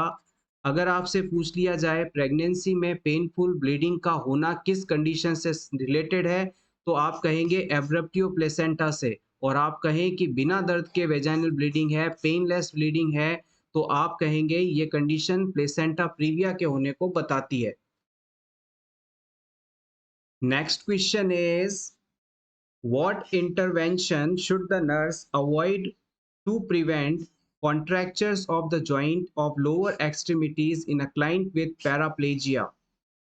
किसी पेशेंट को यदि पैराप्लेजिया कंडीशन हो तो उसमें लोअर एक्सट्रीमिटीज के अंदर कॉन्ट्रैक्चर्स ना डेवलप हो जाएं, इस चीज को रोकने के लिए एज अ नर्स आप कौन सा इंटरवेंशन इस्तेमाल नहीं करेंगे? क्वेश्चन पर गौर करिएगा। लोअर एक्सट्रीमिटीज में कॉन्ट्रैक्चर्स ना डेवलप हो जाएं, इस चीज को करने के लिए कौन सा ऑप्शन अवॉइड किया जाएगा, ये आपको बताना है। आपका फर्स्ट ऑप्शन है changing the clients bed position hourly. हम हर घंटे क्लाइंट के बेड की पोजीशन को, क्लाइंट की पोजीशन बेड में बदलते रहेंगे। Option two using supportive device to maintain alignment. हम क्लाइंट को सपोर्टिव डिवाइस प्रोवाइड करेंगे जिससे कि उसकी बॉडी का अलाइनमेंट मेंटेन रहे। Option three provide the client with active exercise instruction. हम क्लाइंट को एक्टिव एक्सरसाइज करने के इंस्ट्रक्शंस देंगे। Option four perform passive range of motion exercise several times a day. हम दिन में उसे कई बार passive range of motion exercise करने की सलाह देंगे। कॉन्ट्रैक्शंस के बारे में हमने प्रीवियसली भी आपको बताया था कि स्किन के टाइट हो जाने के कारण उस पर्टिकुलर एरिया में मूवमेंट का ना हो पाना कॉन्ट्रैक्चर्स कहलाती है। अब क्लाइंट के अंदर कौन सी कंडीशन है? क्लाइंट के अंदर पैराप्लेजिया वाली कंडीशन है। जैसे कि मान लीजिए ये आपका पेशेंट है, ये इसकी बॉडी है। अब इसे पैराप्लेजिया कंडीशन है, तो पैराप्लेजिया का मतलब होता है paralysis of lower half of the body, यानी पेशेंट के शरीर का जो आधा हिस्सा है, नीचे वाला हिस्सा है, ये पूरी तरह से पैरालाइज्ड है, यानी पर्सन चाहकर भी अपने पैरों को मूवमेंट नहीं करवा सकता। This is called paraplegia condition. अब इस पेशेंट में जो कि खुद से पाँव को मूव नहीं कर सकता, उनमें कॉन्ट्रैक्चर्स ना डेवलप हो जाएँ, इसके लिए आपको कौन-सी चीज़ अवॉइड करनी है? ऑप्शन 1 कहता है कि हम क्लाइंट के बेड में पोजीशन को हर घंटे चेंज करेंगे, तो ये बिल्कुल सही ऑप्शन है। अगर आप पेशेंट की बॉडी को, उसकी पोजीशन को लगातार बदलते रहते हैं, तो इससे उसके पैरों की जो है एक्सरसाइज़ हो जाएगी, उनमें इमोबिलिटी नहीं रहेगी और ऐसा करने से उससे कॉन्ट्रैक्शंस डेवलप नहीं होंगे। तो ये चीज़ आपकी सही है, इसलिए इस क्वेश्चन के अकॉर्डिंग ये आंसर नहीं है। ऑप्शन 2 कहता है कि क्लाइंट को हम सपोर्टिव डिवाइस देंगे ताकि उसकी बॉडी का अलाइनमेंट मेंटेन रहे। ये ऑप्शन भी बिल्कुल सही है। ऐसा अगर आप करेंगे तो क्लाइंट में कॉन्ट्रैक्चर्स डेवलप नहीं होंगे।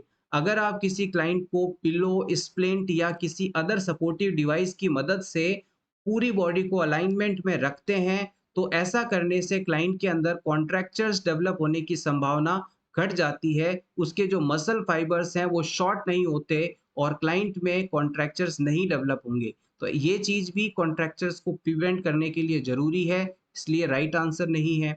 अब हम बात करते हैं ऑप्शन नंबर 3 की। इसमें कहा गया है कि क्लाइंट को हम एक्टिव एक्सरसाइज़ करने का इंस्ट्रक्शन देंगे। एक्टिव एक्सरसाइज़ और पैसिव एक्सरसाइज़ में फ़र्क क्या होता है? एक्टिव एक्सरसाइज़ वो एक्सरसाइज़ है जो क्लाइंट खुद परफ़ॉर्म करता है, खुद से करता है। जबकि पैसिव एक्सरसाइज़ जो होती है, उसे हमें क्लाइंट को, नर्सेस को क्लाइंट में परफ़ॉर्म करवाना होता है, पर्सन खुद से नहीं कर पाता। अब इस क्वेश्चन में कहा गया है कि क्लाइंट को पैरालिसिस है, पैराप्लेजिया कंडीशन है, वो अपने पैरों को चाहकर भी मूवमेंट नहीं करवा सकता, तो क्या आप इसे एक्टिव एक्सरसाइज़ करने का इंस्ट्रक्शन देंगे? अगर आप इससे कहेंगे कि अपने पैरों को हिलाते रहो, चलाते रहो, तो क्या वो खुद से ये कर पाएगा? नहीं, क्योंकि इसके लोअर बॉडी में पैरालिसिस है, तो ये चीज़ हमें अवॉइड करनी है, उसे कभी भी एक्टिव एक्सरसाइज़ का इंस्ट्रक्शन नहीं देना है। तो इस क्वेश्चन में ये चीज़ हमें अवॉइड करनी थी, यही सही आंसर माना जाएगा। अगर आप क्लाइंट को passive range of motion exercise perform करा रहे हैं, यानी कि खुद जाकर उसे अपने हाथों से एक्सरसाइज़ करवा रहे हैं, तो ऐसा करने से भी उसमें कॉन्ट्रैक्चर्स डेवलप नहीं होंगे, तो ये चीज़ भी आप कर सकते हैं। So finally, option 3 is correct here. Next question is a client with a history of renal impairment is prescribed a medication known to be excreted through the kidney. What parameter should the nurse monitor to detect adverse reaction to the medication? किसी patient की kidney fail हैं, renal impaired हैं, इस patient को अब कोई ऐसी medicine दी जाती है जो कि मेटाबॉलिज्म के बाद किडनीज़ के थ्रू यानी यूरिन के थ्रू एक्सक्रीट आउट होनी है। अब इस मेडिसिन की एडवर्स रिएक्शन को मॉनिटर करने के लिए हम किस पैरामीटर को चेक करेंगे? Options are serum urea serum blood urea nitrogen level and creatinine level. Option B colour and order of urine. Option C urine sugar and acetone levels. Option D serum haemoglobin and haematocrit.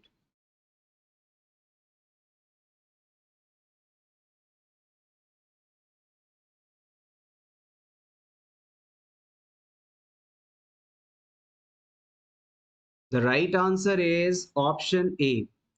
अगर किसी client की kidney के बारे में आपको जानकारी चाहिए कि वो सही तरीके से अपना काम कर रही है या नहीं, तो इसके लिए आप दो चीज़ें चेक कर सकते हैं। रीनल फंक्शन के असेसमेंट के लिए यूरिया और क्रिएटिनिन नाम के दो सब्सटेंस हैं, इनकी प्रेजेंस, इनका लेवल मेजर करके आप किडनी फंक्शन का असेसमेंट कर सकते हैं। Next question is test dose of penicillin administered through which route?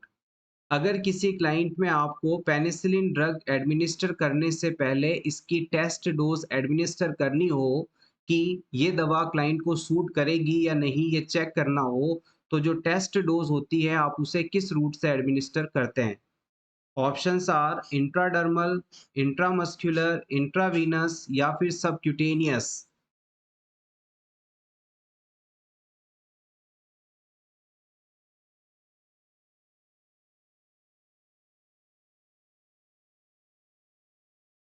The right answer is option A intradermal.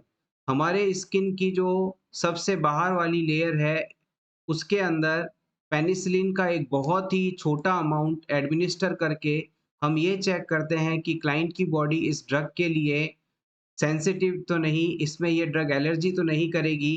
कुछ समय बाद अगर जिस जगह पर हमने टेस्ट डोज़ एडमिनिस्टर किया है, वहाँ पर किसी प्रकार की स्किन रैशेज़ या कोई एब्नॉर्मल सेंसेशन नहीं डेवलप होने पर इस मेडिसिन को क्लाइंट के लिए सूटेबल मानते हुए हम इसे एडमिनिस्टर कर देते हैं। So option A is correct here. Next question is the Plicit model is for. इनमें से Plicit model किससे संबंधित है? Sex therapy, spiritual therapy, family therapy, behavioural therapy.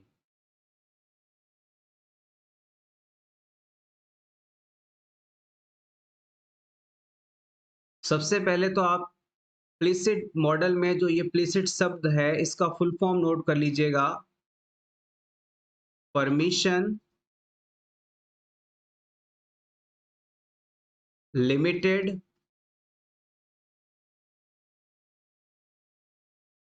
Information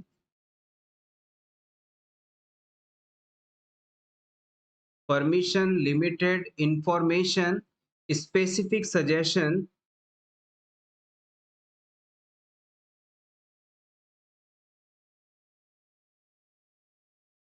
intensive therapy।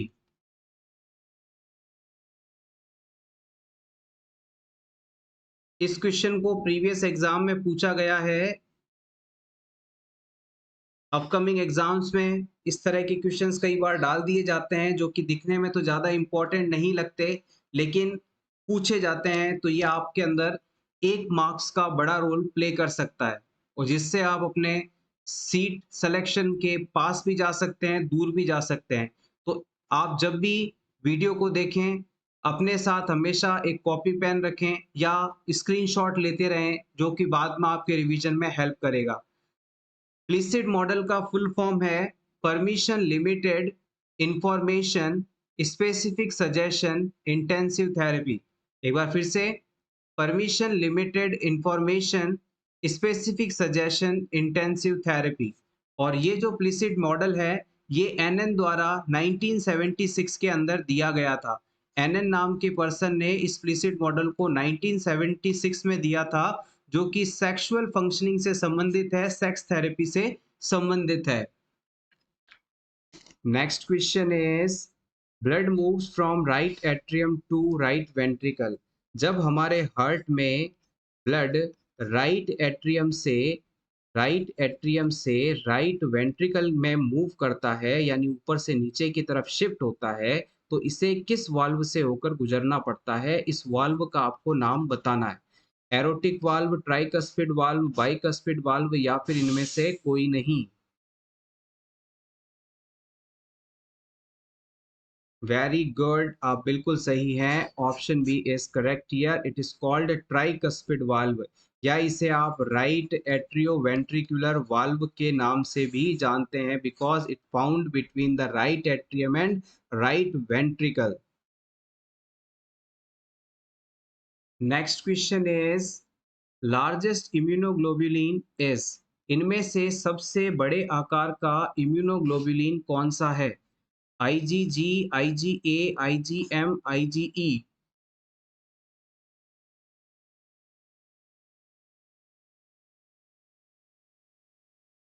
The right answer is option C immunoglobulin M. Immunoglobulin M को हम Millionaire molecule के नाम से भी जानते हैं। It is a largest type of immunoglobulin. और अगर आपसे पूछ लिया जाए कि सबसे ज़्यादा मात्रा में पाया जाने वाला इम्यूनोग्लोबुलिन कौन-सा होता है, तो आप बता सकते हैं immunoglobulin G. Next question is which is the priority when working with a group of middle aged adult clients? जब आप किसी मिडिल एज अडल्ट ग्रुप के क्लाइंट के साथ काम कर रहे होते हैं, तो आपकी क्या प्रायोरिटी होनी चाहिए? ऑप्शन 1 सीज़ेशन ऑफ स्मोकिंग, उनमें स्मोकिंग की आदत को छुड़ाना। ऑप्शन बी उन्हें इन्फेक्शन से बचाना। ऑप्शन 3 उनमें अल्कोहल की आदत को बिल्कुल छुड़ा देना, अल्कोहल इंटेक बंद करवा देना। Option 4 decreasing high density lipoprotein level, उनमें हाई फैट डाइट को मना करवा देना।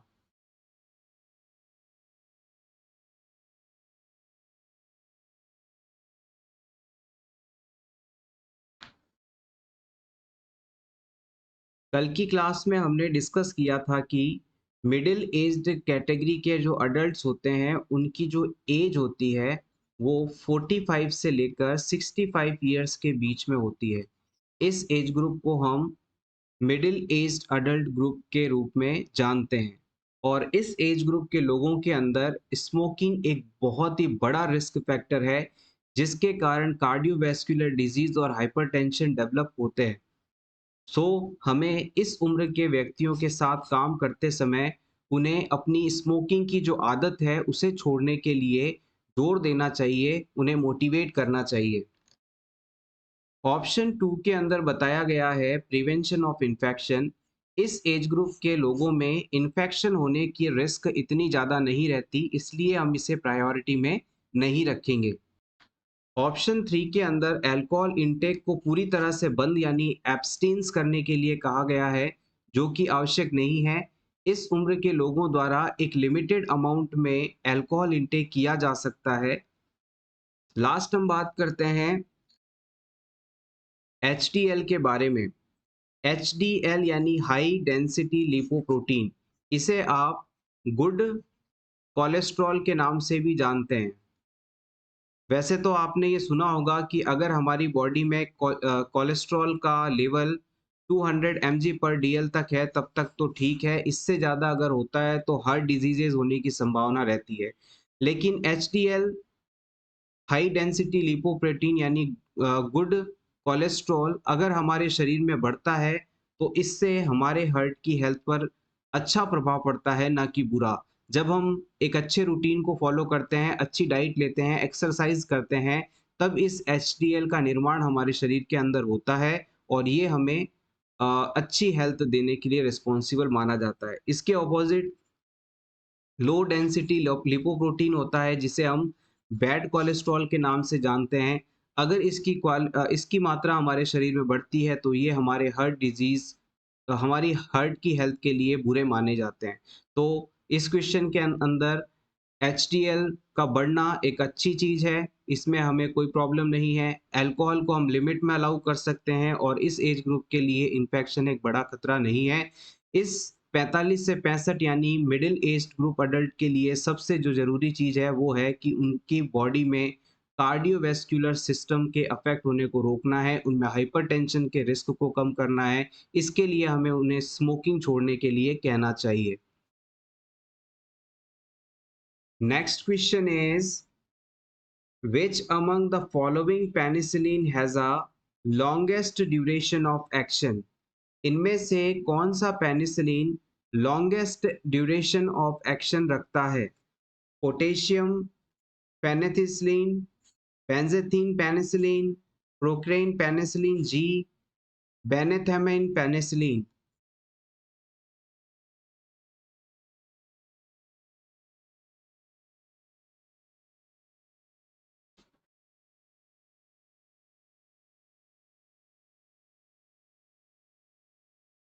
The right answer is option B, benzathine penicillin. Benzathine penicillin का जो ड्यूरेशन ऑफ एक्शन है वो सबसे ज्यादा होता है। Next question is the gland that is located below hypophyseal fossa of sphenoid bone is, हमारे स्पेनॉइड बोन की हाइपोफाइसियल फोसा में कौन सी ग्लैंड पाई जाती है? Adrenal, thyroid, pituitary, thymus.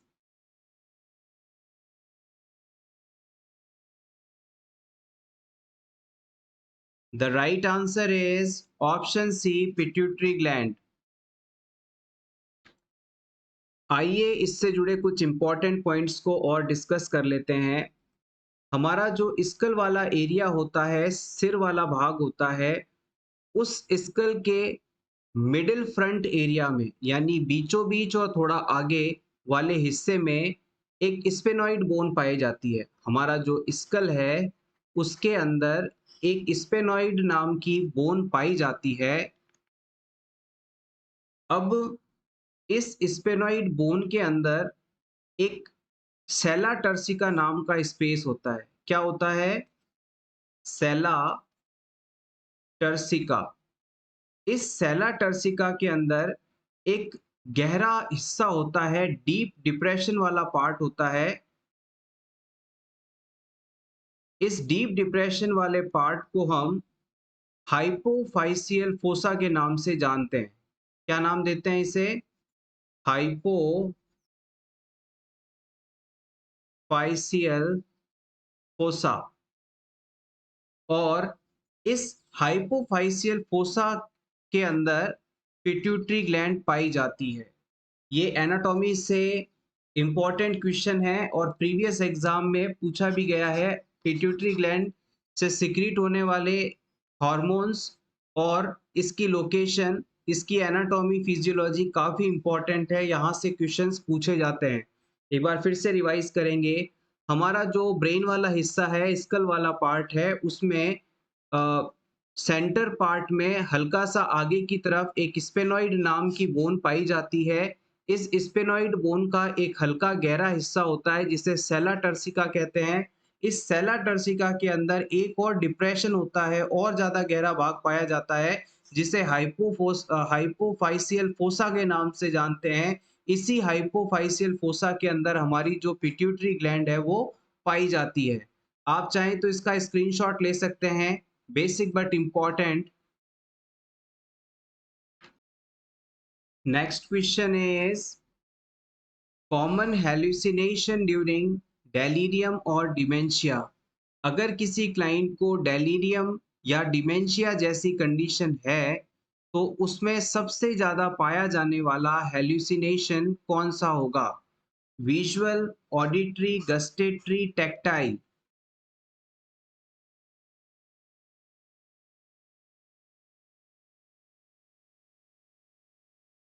The right answer is option A, visual hallucination. हमेशा याद रखिएगा, विजुअल हेल्यूसिनेशन डेलीरियम और डिमेंशिया जैसी कंडीशन में सबसे ज़्यादा देखने को मिलती हैं। इसके अलावा कई बार ऑडिटरी और टैक्टाइल हेल्यूसिनेशंस भी देखने को मिलते हैं, लेकिन सबसे ज़्यादा इन पेशेंट्स में विजुअल हेल्यूसिनेशंस होते हैं। विजुअल हेल्यूसिनेशन का सिंपल मतलब हो गया, इन पेशेंट्स को कुछ ऐसी चीज़ें दिखाई देने लगती हैं जो कि वास्तव में वहाँ होती ही नहीं है। जैसे कि किसी पेशेंट को उसके पास में या उसके सामने खड़ा कोई दूसरा व्यक्ति दिखाई देगा जो कि वास्तव में वहां पर है ही नहीं। ये चीज विजुअल हेलुसिनेशन है। डेलीरियम शब्द का मतलब होता है क्लाउडिंग ऑफ कॉन्शियसनेस, यानी कि पर्सन पूरी तरह से होश में नहीं है। और डिमेंशिया का मतलब होता है इफेक्ट ऑन मेमोरी और loss of memory. Next question is a client has a total hip replacement. Which clinical indicator of pulmonary embolism indicate that the plan to prevent post-operative thrombus formation has been ineffective? Select all that may apply. किसी patient में total hip replacement procedure किया गया, यानी हमने उसके कूल्हे के joint को पूरी तरह से बदल दिया है। अब इस सर्जरी के बाद पेशेंट में पल्मोनरी एम्बोलिज्म जैसी कंडीशन डेवलप ना हो, इसके लिए प्रयास किए गए, लेकिन इन 5 ऑप्शंस में से आपको उन ऑप्शंस को सेलेक्ट करना है, जिनके होने पर हम ये मानेंगे कि हमने पल्मोनरी एम्बोलिज्म नहीं डेवलप हो, इसके लिए जो मेथड्स अपनाए, वो फेल हो गए हैं और अब क्लाइंट में पल्मोनरी एम्बोलिज्म वाली कंडीशन डेवलप हो चुकी है। यहाँ पर एक से ज़्यादा सही आंसर्स हैं, जिनका आपको सिलेक्शन करना है। एक बार फिर से क्वेश्चन को थोड़ा इजी वे में समझ लीजिए। इस क्वेश्चन की लैंग्वेज में सिंपल आपसे ये पूछा जा रहा है कि अगर क्लाइंट को ऑपरेशन के बाद पल्मोनरी एम्बोलिज्म कंडीशन डेवलप हो जाती है, तो उसमें कौन सी फाइंडिंग आपको देखने को मिलेगी। पल्मोनरी एम्बोलिज्म के बारे में आप सभी जानते ही होंगे।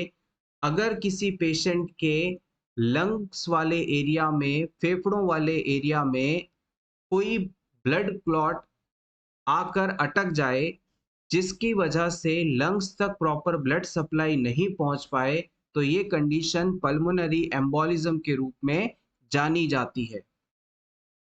अब सिलेक्शन कीजिए उन ऑप्शंस का जो कि आपको थ्रोम्बस पल्मोनरी एम्बोलिज्म कंडीशन में देखने को मिलेंगी। आपका फर्स्ट ऑप्शन है flushing of the face, patient का चेहरा लाल हो जाएगा। क्या पल्मोनरी एम्बोलिज्म के होने पर पेशेंट का चेहरा लाल हो जाएगा, फ्लशिंग हो जाएगा? ये ऑप्शन आपका यहाँ पर बिल्कुल गलत है। कभी भी पेशेंट में पल्मोनरी एम्बोलिज्म के होने पर फ्लशिंग ऑफ फेस नहीं देखने को मिलता, यानी चेहरे का कलर बाकी बॉडी की तुलना में ज़्यादा लाल नहीं होता। So option 1 is incorrect. Option 2 के अंदर कहा गया है यूनिलैटरल चेस्ट पेन, यानी पेशेंट को उसके एक तरफ के चेस्ट एरिया में दर्द होगा।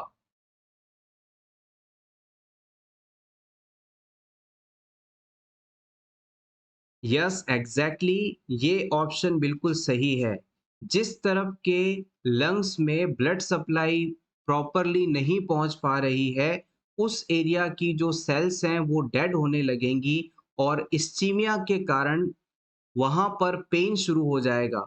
तो पेशेंट कहेगा कि उसे सीने में एक तरफ दर्द हो रहा है, यानी यूनिलैटरल चेस्ट पेन हो रहा है, तो आप तुरंत समझ जाएँगे कि क्लाइंट के अंदर पल्मोनरी एम्बोलिज्म कंडीशन डेवलप हो चुकी है।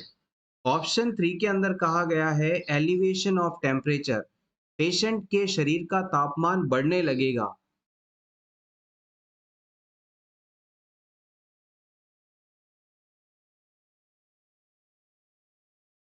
This option is not correct.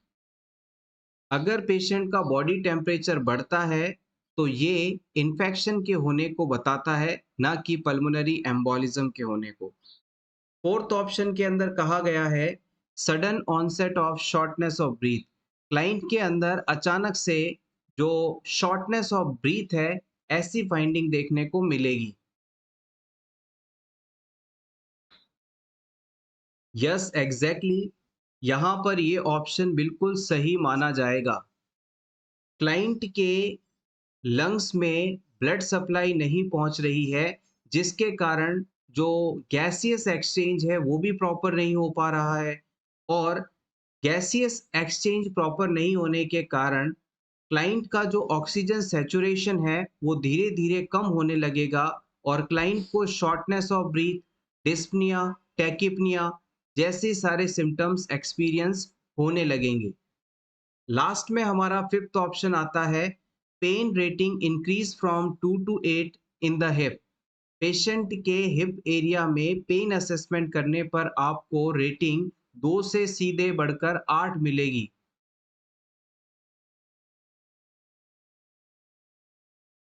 ये ऑप्शन भी आपका सही नहीं है। क्यों सही नहीं है इसे समझिएगा।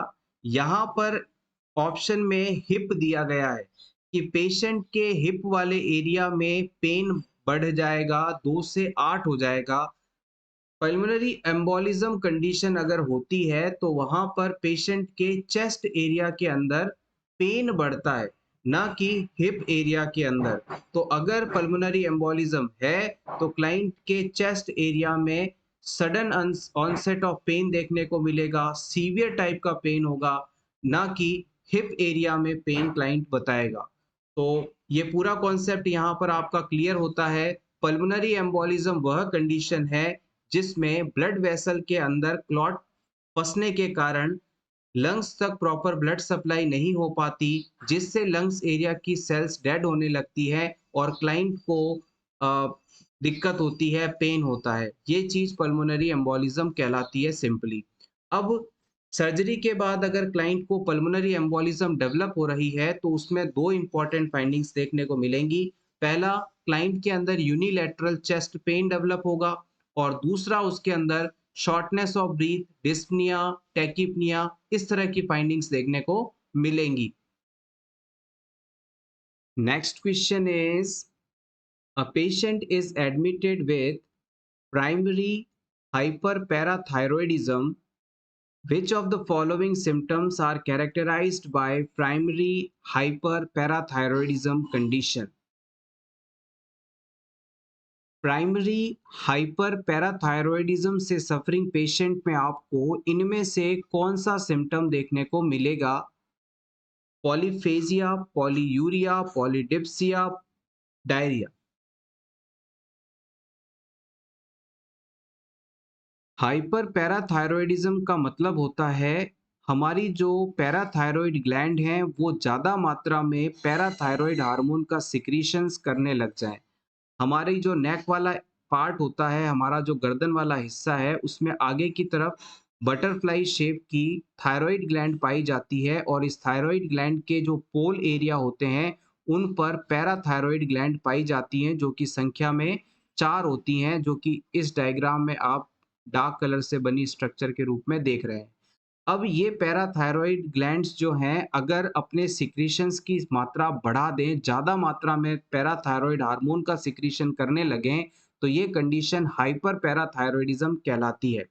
अब ये जो हाइपर पैराथायरॉयडिज्म कंडीशन है, ये 2 प्रकार की हो सकती है। एक होता है प्राइमरी हाइपर पैराथायरॉयडिज्म कंडीशन और दूसरा होता है सेकेंडरी हाइपर पैराथायरॉयडिज्म कंडीशन।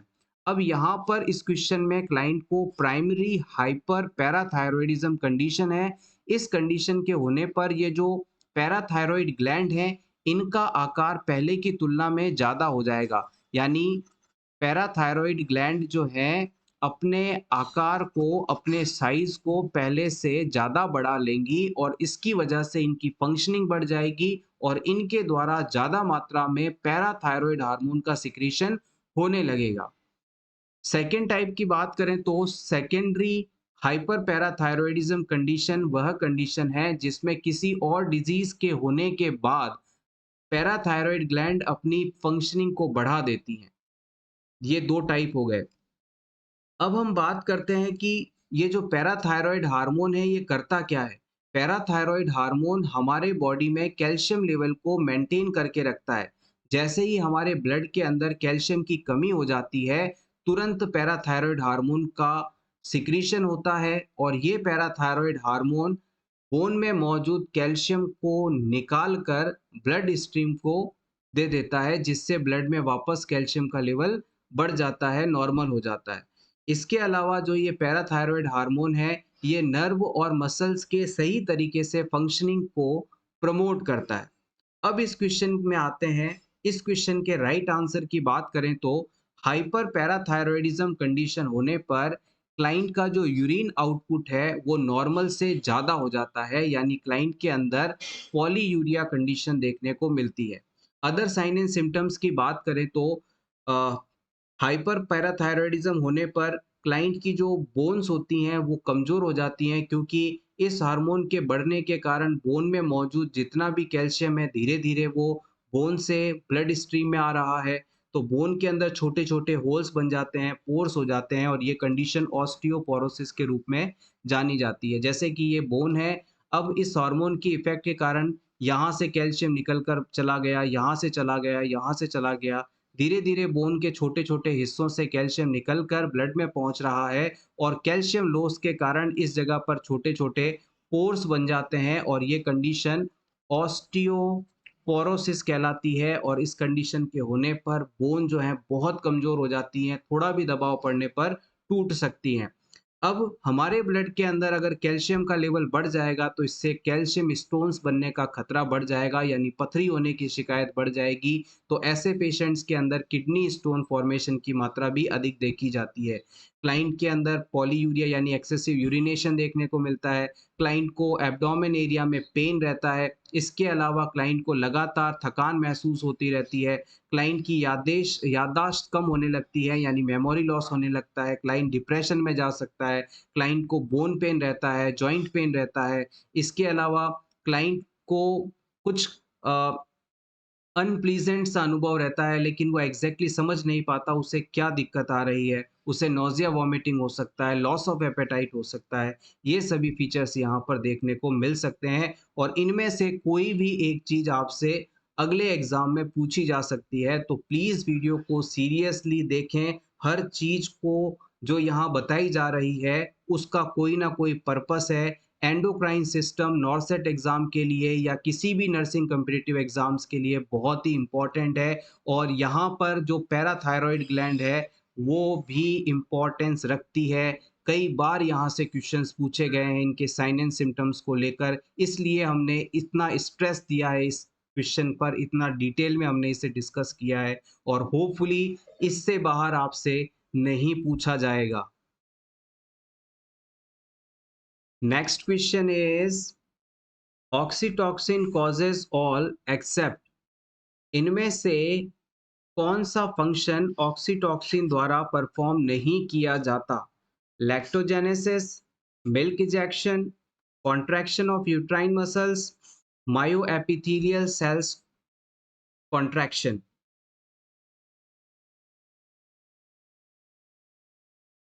बहुत ही इंपॉर्टेंट क्वेश्चन है, ध्यान से अपना आंसर सेलेक्ट कीजिएगा, गलती होने के पूरे चांसेस हैं यहाँ पर। अगर आपने ऑप्शन ए को सेलेक्ट किया है, लैक्टोजेनेसिस प्रोसेस को, तो आप बिल्कुल सही हैं। ऑक्सीटॉक्सिन हार्मोन लैक्टोजेनेसिस यानी कि मिल्क का फॉर्मेशन नहीं करता, मिल्क प्रोडक्शन नहीं करता।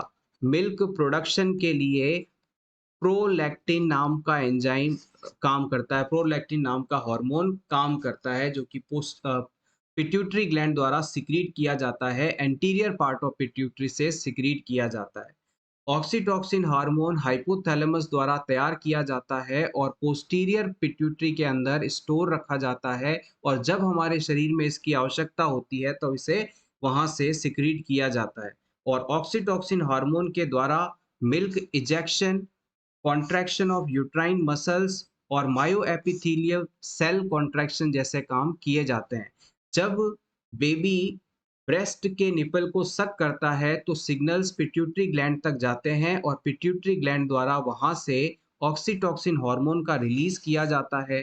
ये ऑक्सीटॉक्सिन हार्मोन ब्रेस्ट में मौजूद मायोएपिथेलियल सेल्स में जाकर स्टिमुलेशन करवाता है, कॉन्ट्रैक्शन करवाता है, जिसके कारण इनके अंदर मौजूद मिल्क जो है आगे एक्सक्रीटिंग डक्ट तक पहुंचता है, जहां से ये बाहर निकलकर मिल्क इजेक्शन होकर बच्चे के माउथ तक पहुंचता है। ये पूरा प्रोसेस है, इसे मिल्क लेट डाउन रिफ्लेक्स के नाम से भी जाना जाता है।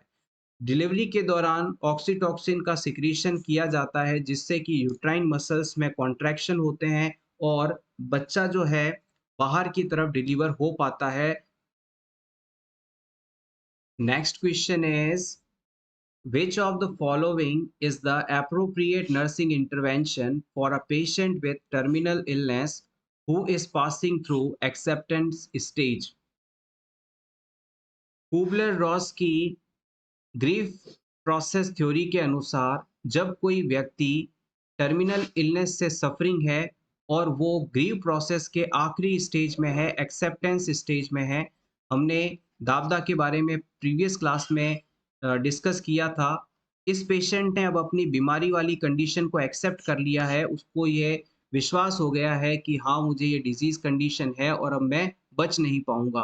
तो जब क्लाइंट एक्सेप्टेंस स्टेज के अंदर होता है टर्मिनल इलनेस से सफरिंग कंडीशन में, तो आपके द्वारा सबसे ज़्यादा सही कौन सा नर्सिंग इंटरवेंशन किया जाना चाहिए? Option A allowing the patient to cry, आप पेशेंट को रोने के लिए अलाउ करेंगे, क्राई करने के लिए अलाउ करेंगे। Option B encouraging unrestricted visiting, आप बिना किसी रुकावट के उसे लोगों से मिलने देंगे, लोगों से मिलने बात करने के लिए एनकरेज भी करेंगे।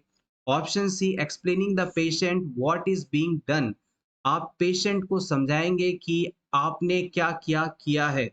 Option D being around, though not speaking, आप हमेशा पेशेंट के पास रहेंगे लेकिन कुछ बोलेंगे नहीं, चुप रहेंगे। What is the most appropriate action that you will took during this situation as a nursing officer? Yes, option D is absolutely correct. जब क्लाइंट एक्सेप्टेंस स्टेज के अंदर होता है तो हमें उसे अकेला नहीं छोड़ना है, हमेशा उसके आसपास रहना है, लेकिन कोई भी बात नहीं करनी है, चुप रहना है। Being around but not speaking is the right intervention here. Next question is, what does the nurse determine the most likely cause of renal calculi in a client with paraplegia? अगर किसी क्लाइंट को paraplegia condition है यानी उसकी half body, half lower body paralysed है, यानी कि शरीर का नीचे वाला हिस्सा, पैरों वाला हिस्सा पैरालाइज्ड है, मूवमेंट नहीं कर सकता, तो ऐसे क्लाइंट में किडनी स्टोन होने के क्या कारण है? क्यों इन पेशेंट्स में ज़्यादा किडनी स्टोन देखने को मिलते हैं? ऑप्शन 1 हाई फ्लूइड इंटेक के कारण, option 2 increase intake of calcium के कारण, option C intake of inadequate kidney functions के कारण, ऑप्शन 4 एक्सेलरेटेड बोन डीमिनरलाइजेशन के कारण। क्यों पैराप्लेजिया वाले क्लाइंट्स में रीनल कैल्कुलाई बन जाते हैं? Option 4 is absolutely correct.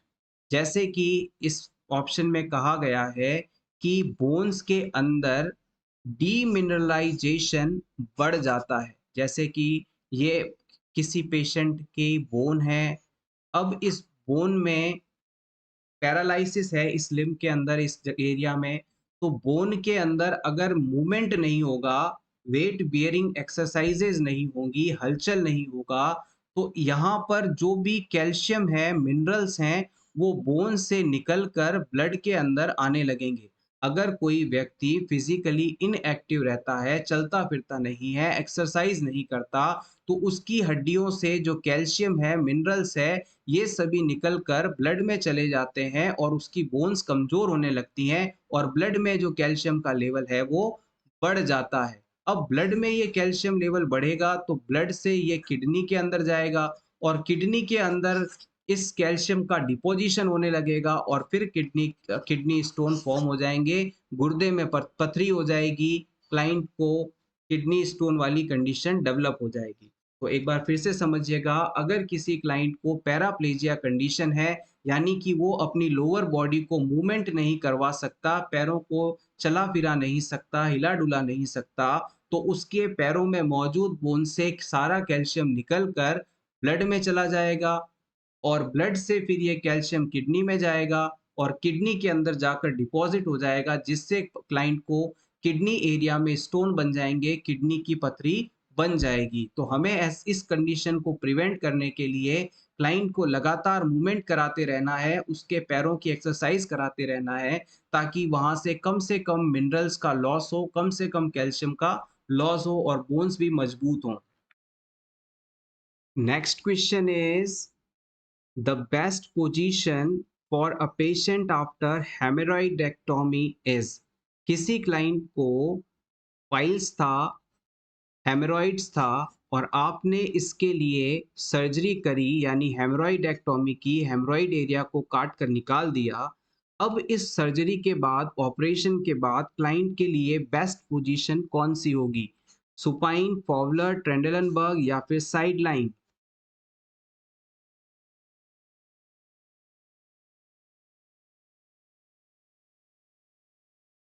The right answer is option D. हमेशा हेमरॉइडेक्टोमी प्रोसीजर के बाद हम क्लाइंट को साइड लाइन पोजीशन या प्रोन पोजीशन देते हैं। Side lying and prone position दी जाती है। इन पोजीशंस में क्लाइंट की जो ऑपरेटिव साइड है यानी जिस जगह पर ऑपरेशन हुआ है उस एरिया में प्रेशर नहीं होता, स्ट्रेस नहीं होता और साइड हेल्दी रहती है। तो हमें हमेशा इस ऑपरेशन के बाद क्लाइंट को साइड लाइन या प्रोन पोजीशन में रखना है ताकि ऑपरेटिव साइट पर कम से कम स्ट्रेस हो, कम से कम प्रेशर हो। Next question is drug of choice to treat drug induced anaphylactic shock. अगर किसी क्लाइंट को किसी मेडिसिन से एलर्जी हो जाए और उसमें एनाफाइलैक्टिक रिएक्शन हो जाए, एनाफाइलैक्टिक शॉक डेवलप हो जाए, तो इसके ट्रीटमेंट में कौन सी drug as a drug of choice इस्तेमाल की जाएगी? Very important question for upcoming NORCET exam. Options are adrenaline, beta-methasone, dopamine, noradrenaline.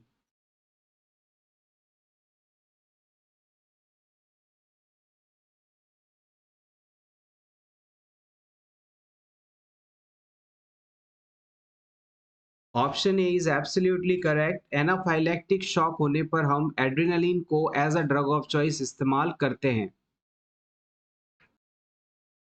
कुछ इंपॉर्टेंट पॉइंट्स को रिवाइज कर लेते हैं। Intra ocular pressure 10 to 21 mm of Hg। अगर intra ocular pressure 21 mm of Hg से ज़्यादा होता है तो ये कंडीशन ग्लूकोमा के रूप में जानी जाती है। दो प्रकार के ग्लूकोमा होते हैं, एक है ओपन एंगल ग्लूकोमा और दूसरा होता है closed angle glaucoma. Open angle glaucoma के अंदर जो प्रेशर होता है वो 21 से 31 mm ऑफ Hg के बीच में होता है, 21 से 31 mm ऑफ Hg के बीच में होता है। और ओपन एंगल ग्लूकोमा के अंदर हम ड्रग ऑफ चॉइस के रूप में टिमोलोल का इस्तेमाल करते हैं।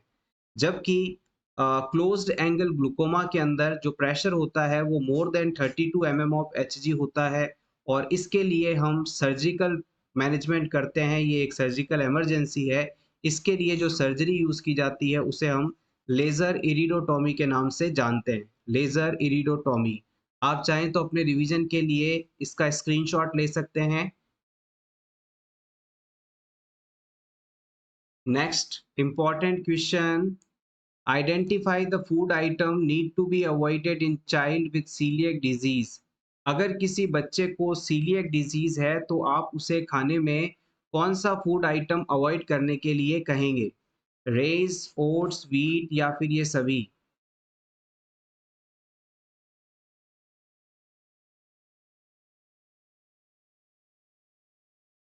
The right answer is option D, all of the above.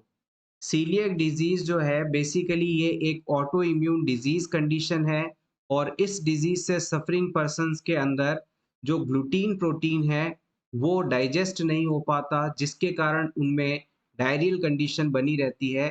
इसलिए ऐसे सभी पेशेंट्स जो कि सीलिएक डिजीज से सफरिंग हो उन्हें ग्लूटीन प्रोटीन से बना खाना नहीं खाना चाहिए, यानी उन्हें ग्लूटीन प्रोटीन अवॉइड करना चाहिए। अब ये जो ग्लूटीन प्रोटीन है ये आपके व्हीट में पाया जाता है, ओट्स में पाया जाता है, राइस में पाया जाता है और बार्ले में पाया जाता है। ये चार चीजें हैं जिन्हें आप याद रखिएगा, इनके बारे में प्रीवियसली पूछा गया है। बार्ले, रे, ओट, व्हीट, ये चार चीजें आपको अवॉइड करनी है। Next question is, a nurse identifies signs of electrolyte depletion in the client with heart failure who is receiving bumetanide and digoxin. What does the nurse determine is the cause of depletion? आप किसी heart failure वाले patient की care कर रहे हैं और इस patient में आप ये पाते हैं कि उसके इलेक्ट्रोलाइट्स जो हैं वो कम हो रहे हैं। क्लाइंट की बॉडी में सोडियम, पोटेशियम आदि का जो लेवल है, इलेक्ट्रोलाइट्स का जो लेवल है, वो धीरे-धीरे कम हो रहा है। अब इस पेशेंट को हार्ट फेलियर के मैनेजमेंट के लिए ब्यूमेटेनाइड और डिगॉक्सिन जैसी मेडिसिन्स भी दी जा रही हैं। अब आप बताएं कि इस पेशेंट में किस चीज की वजह से इलेक्ट्रोलाइट का लॉस हो रहा है? Option 1 due to diuretic therapy, option 2 sodium restriction, option 3 continuous dyspnoea, option 4 inadequate oral intake.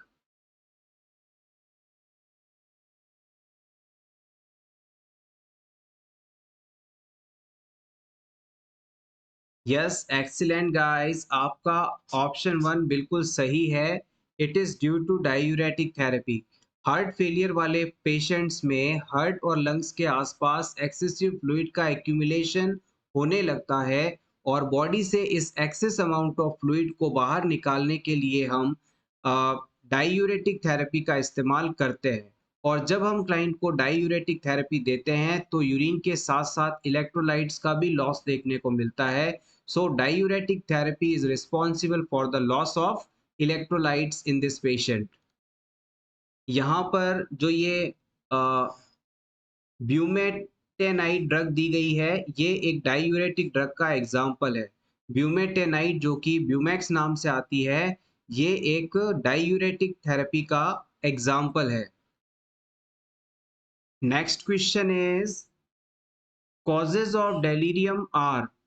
किसी क्लाइंट को अगर डेलीरियम जैसी कंडीशन हो जाती है, यानी कि क्लाउडिंग ऑफ कॉन्शियसनेस हो जाता है, तो इस सिचुएशन में इसका क्या कारण हो सकता है? डेलीरियम कंडीशन होने का क्या कारण है, ये आपको बताना है। Head trauma, infection, metabolic disorder या फिर ये सभी?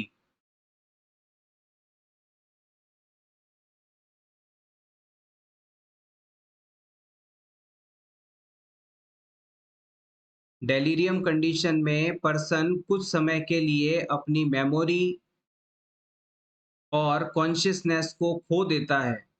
It is a temporary condition and it can occur due to head trauma, infection, metabolic disorder. So we can say option D is correct. किसी भी क्लाइंट के अंदर डेलीरियम कंडीशन के development में बहुत सारे फैक्टर्स अपना रोल प्ले कर सकते हैं। जैसे कि अगर क्लाइंट को बहुत ज़्यादा तेज फीवर आ जाए, हाइपर पायरेक्सिया वाली कंडीशन हो, तो भी उसे डेलीरियम हो सकता है। इसके अलावा क्लाइंट ने अचानक से कोई मेडिसिन शुरू कर दी अधिक मात्रा में, या फिर अचानक बंद कर दी जो कि अचानक बंद नहीं की जाती, तो वहाँ पर डेलीरियम हो सकता है। पेशेंट को यदि ब्लड इन्फेक्शन हो जाता है, सेप्सिस हो जाता है, तो उसके अंदर हम डेलीरियम डेवलपमेंट देख सकते हैं। किसी मेडिसिन का साइड इफेक्ट यदि हो तो वहाँ पर हो सकता है। अगर सर पर चोट लग जाए तो हो सकता है। इलेक्ट्रोलाइट और एसिड बेस इम्बैलेंस की कंडीशन में भी डेलीरियम डेवलप हो सकता है। और कई पर्सन बहुत ज़्यादा अल्कोहल पी रहे होते हैं, वो अचानक अल्कोहल लेना बंद कर देते हैं, तो उनमें भी ये डेलीरियम कंडीशन हो सकती है।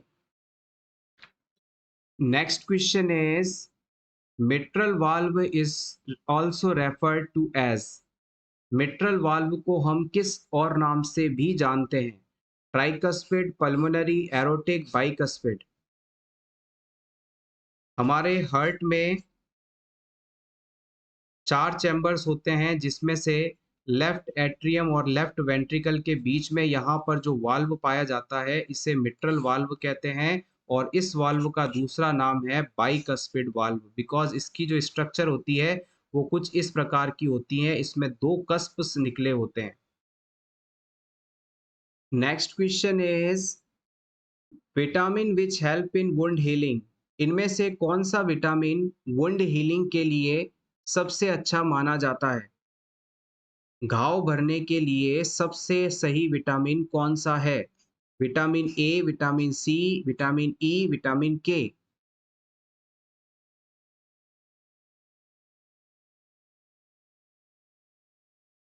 Option B is correct here. अगर कहीं पर कोई बड़ी चोट लग जाए या फिर सर्जरी में कोई बड़ा कट लगाया गया है, बड़ा इंसिजन लगाया गया है, तो डॉक्टर द्वारा इस घाव को जल्दी से जल्दी ठीक करने के लिए, हील करने के लिए, भरने के लिए विटामिन सी दिया जाता है। तो vitamin C is the best vitamin to heal wound. Vitamin C को हम एस्कॉर्बिक एसिड के नाम से भी जानते हैं और ये आपको खट्टे फलों में सिट्रिक फ्रूट्स के अंदर सबसे ज़्यादा मिलता है। विटामिन के जो है ये आप में ब्लीडिंग को रोकता है, इसे हम एंटी हेमरेजिक विटामिन के नाम से जानते हैं। Anti haemorrhagic vitamin, vitamin A इसे रेटिनॉल कहा जाता है, ये आपकी आइज़ की हेल्थ को बेहतर बनाता है। विटामिन ई जो है इसे हम एंटी स्टरलिटी विटामिन के नाम से जानते हैं। एंटी स्टरलिटी यानी कि ये रिप्रोडक्शन की पावर को बढ़ाता है। Next question is which of the following is not a natural penicillin? इनमें से नेचुरल पेनिसिलिन का एग्जाम्पल कौन सा नहीं है? Ampicillin, benzyl penicillin G, benzathine penicillin, procaine penicillin जी।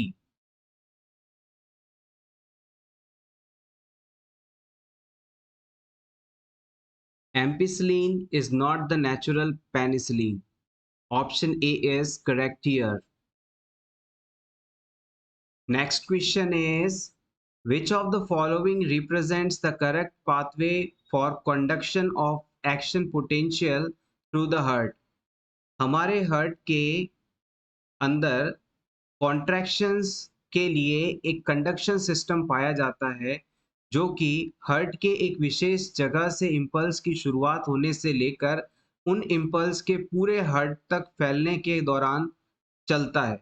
इस कंडक्शन सिस्टम का सीक्वेंस सेलेक्ट करना है आपको, कहाँ से इम्पल्स शुरू होता है, कहाँ पहुँचता है और आखिरी में कहाँ तक जाता है। आपके ऑप्शंस हैं option A AV node, AV bundle, SA node, Purkinje fiber, bundle of branches. Option B, AV node, bundle branches, bundle of hairs, SA node, Purkinje fibers. Option C, SA node, bundle of hairs, bundle branches, AV node, Purkinje fibers. Option D, SA node, AV node, bundle of hairs, bundle branches, Purkinje fibers.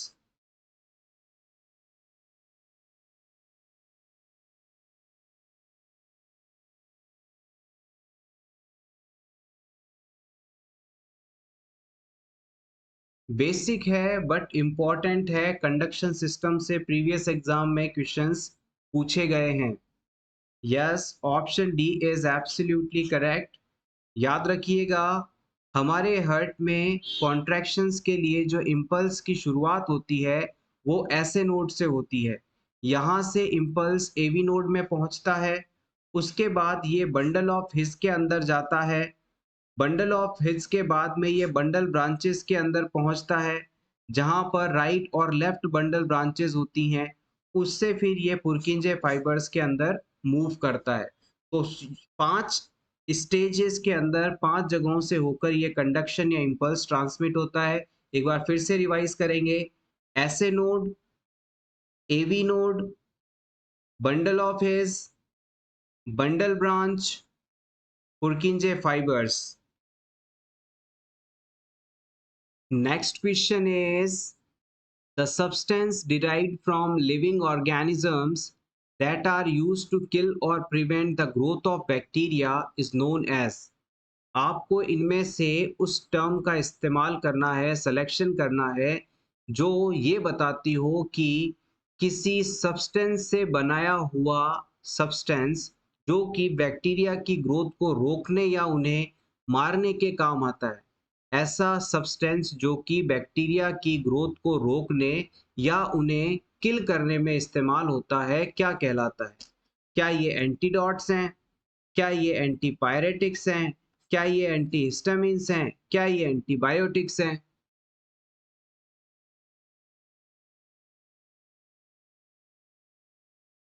Yes, the right answer is option D. It is called antibiotics. Bacteria की growth को रोकने या उन्हें किल करने वाले substances को हम antibiotic कहते हैं। हॉस्पिटल्स में एंटीबायोटिक मेडिसिन्स का इस्तेमाल जनरली बैक्टीरियल डिजीज के ट्रीटमेंट के लिए होता है। एंटीबायोटिक्स कभी भी वायरस के अगेंस्ट काम नहीं करती, वायरस पर एंटीबायोटिक्स का कोई प्रभाव नहीं होता। सो एवरीवन, ये था हमारा आज का वीडियो जिसमें हमने एम्स नॉरसेट एग्जाम के लिए कुछ इंपॉर्टेंट एमसीक्यूज को डिस्कस किया। होपफुली आपको आज की ये क्लास, आज का ये कंटेंट अच्छा लगा होगा।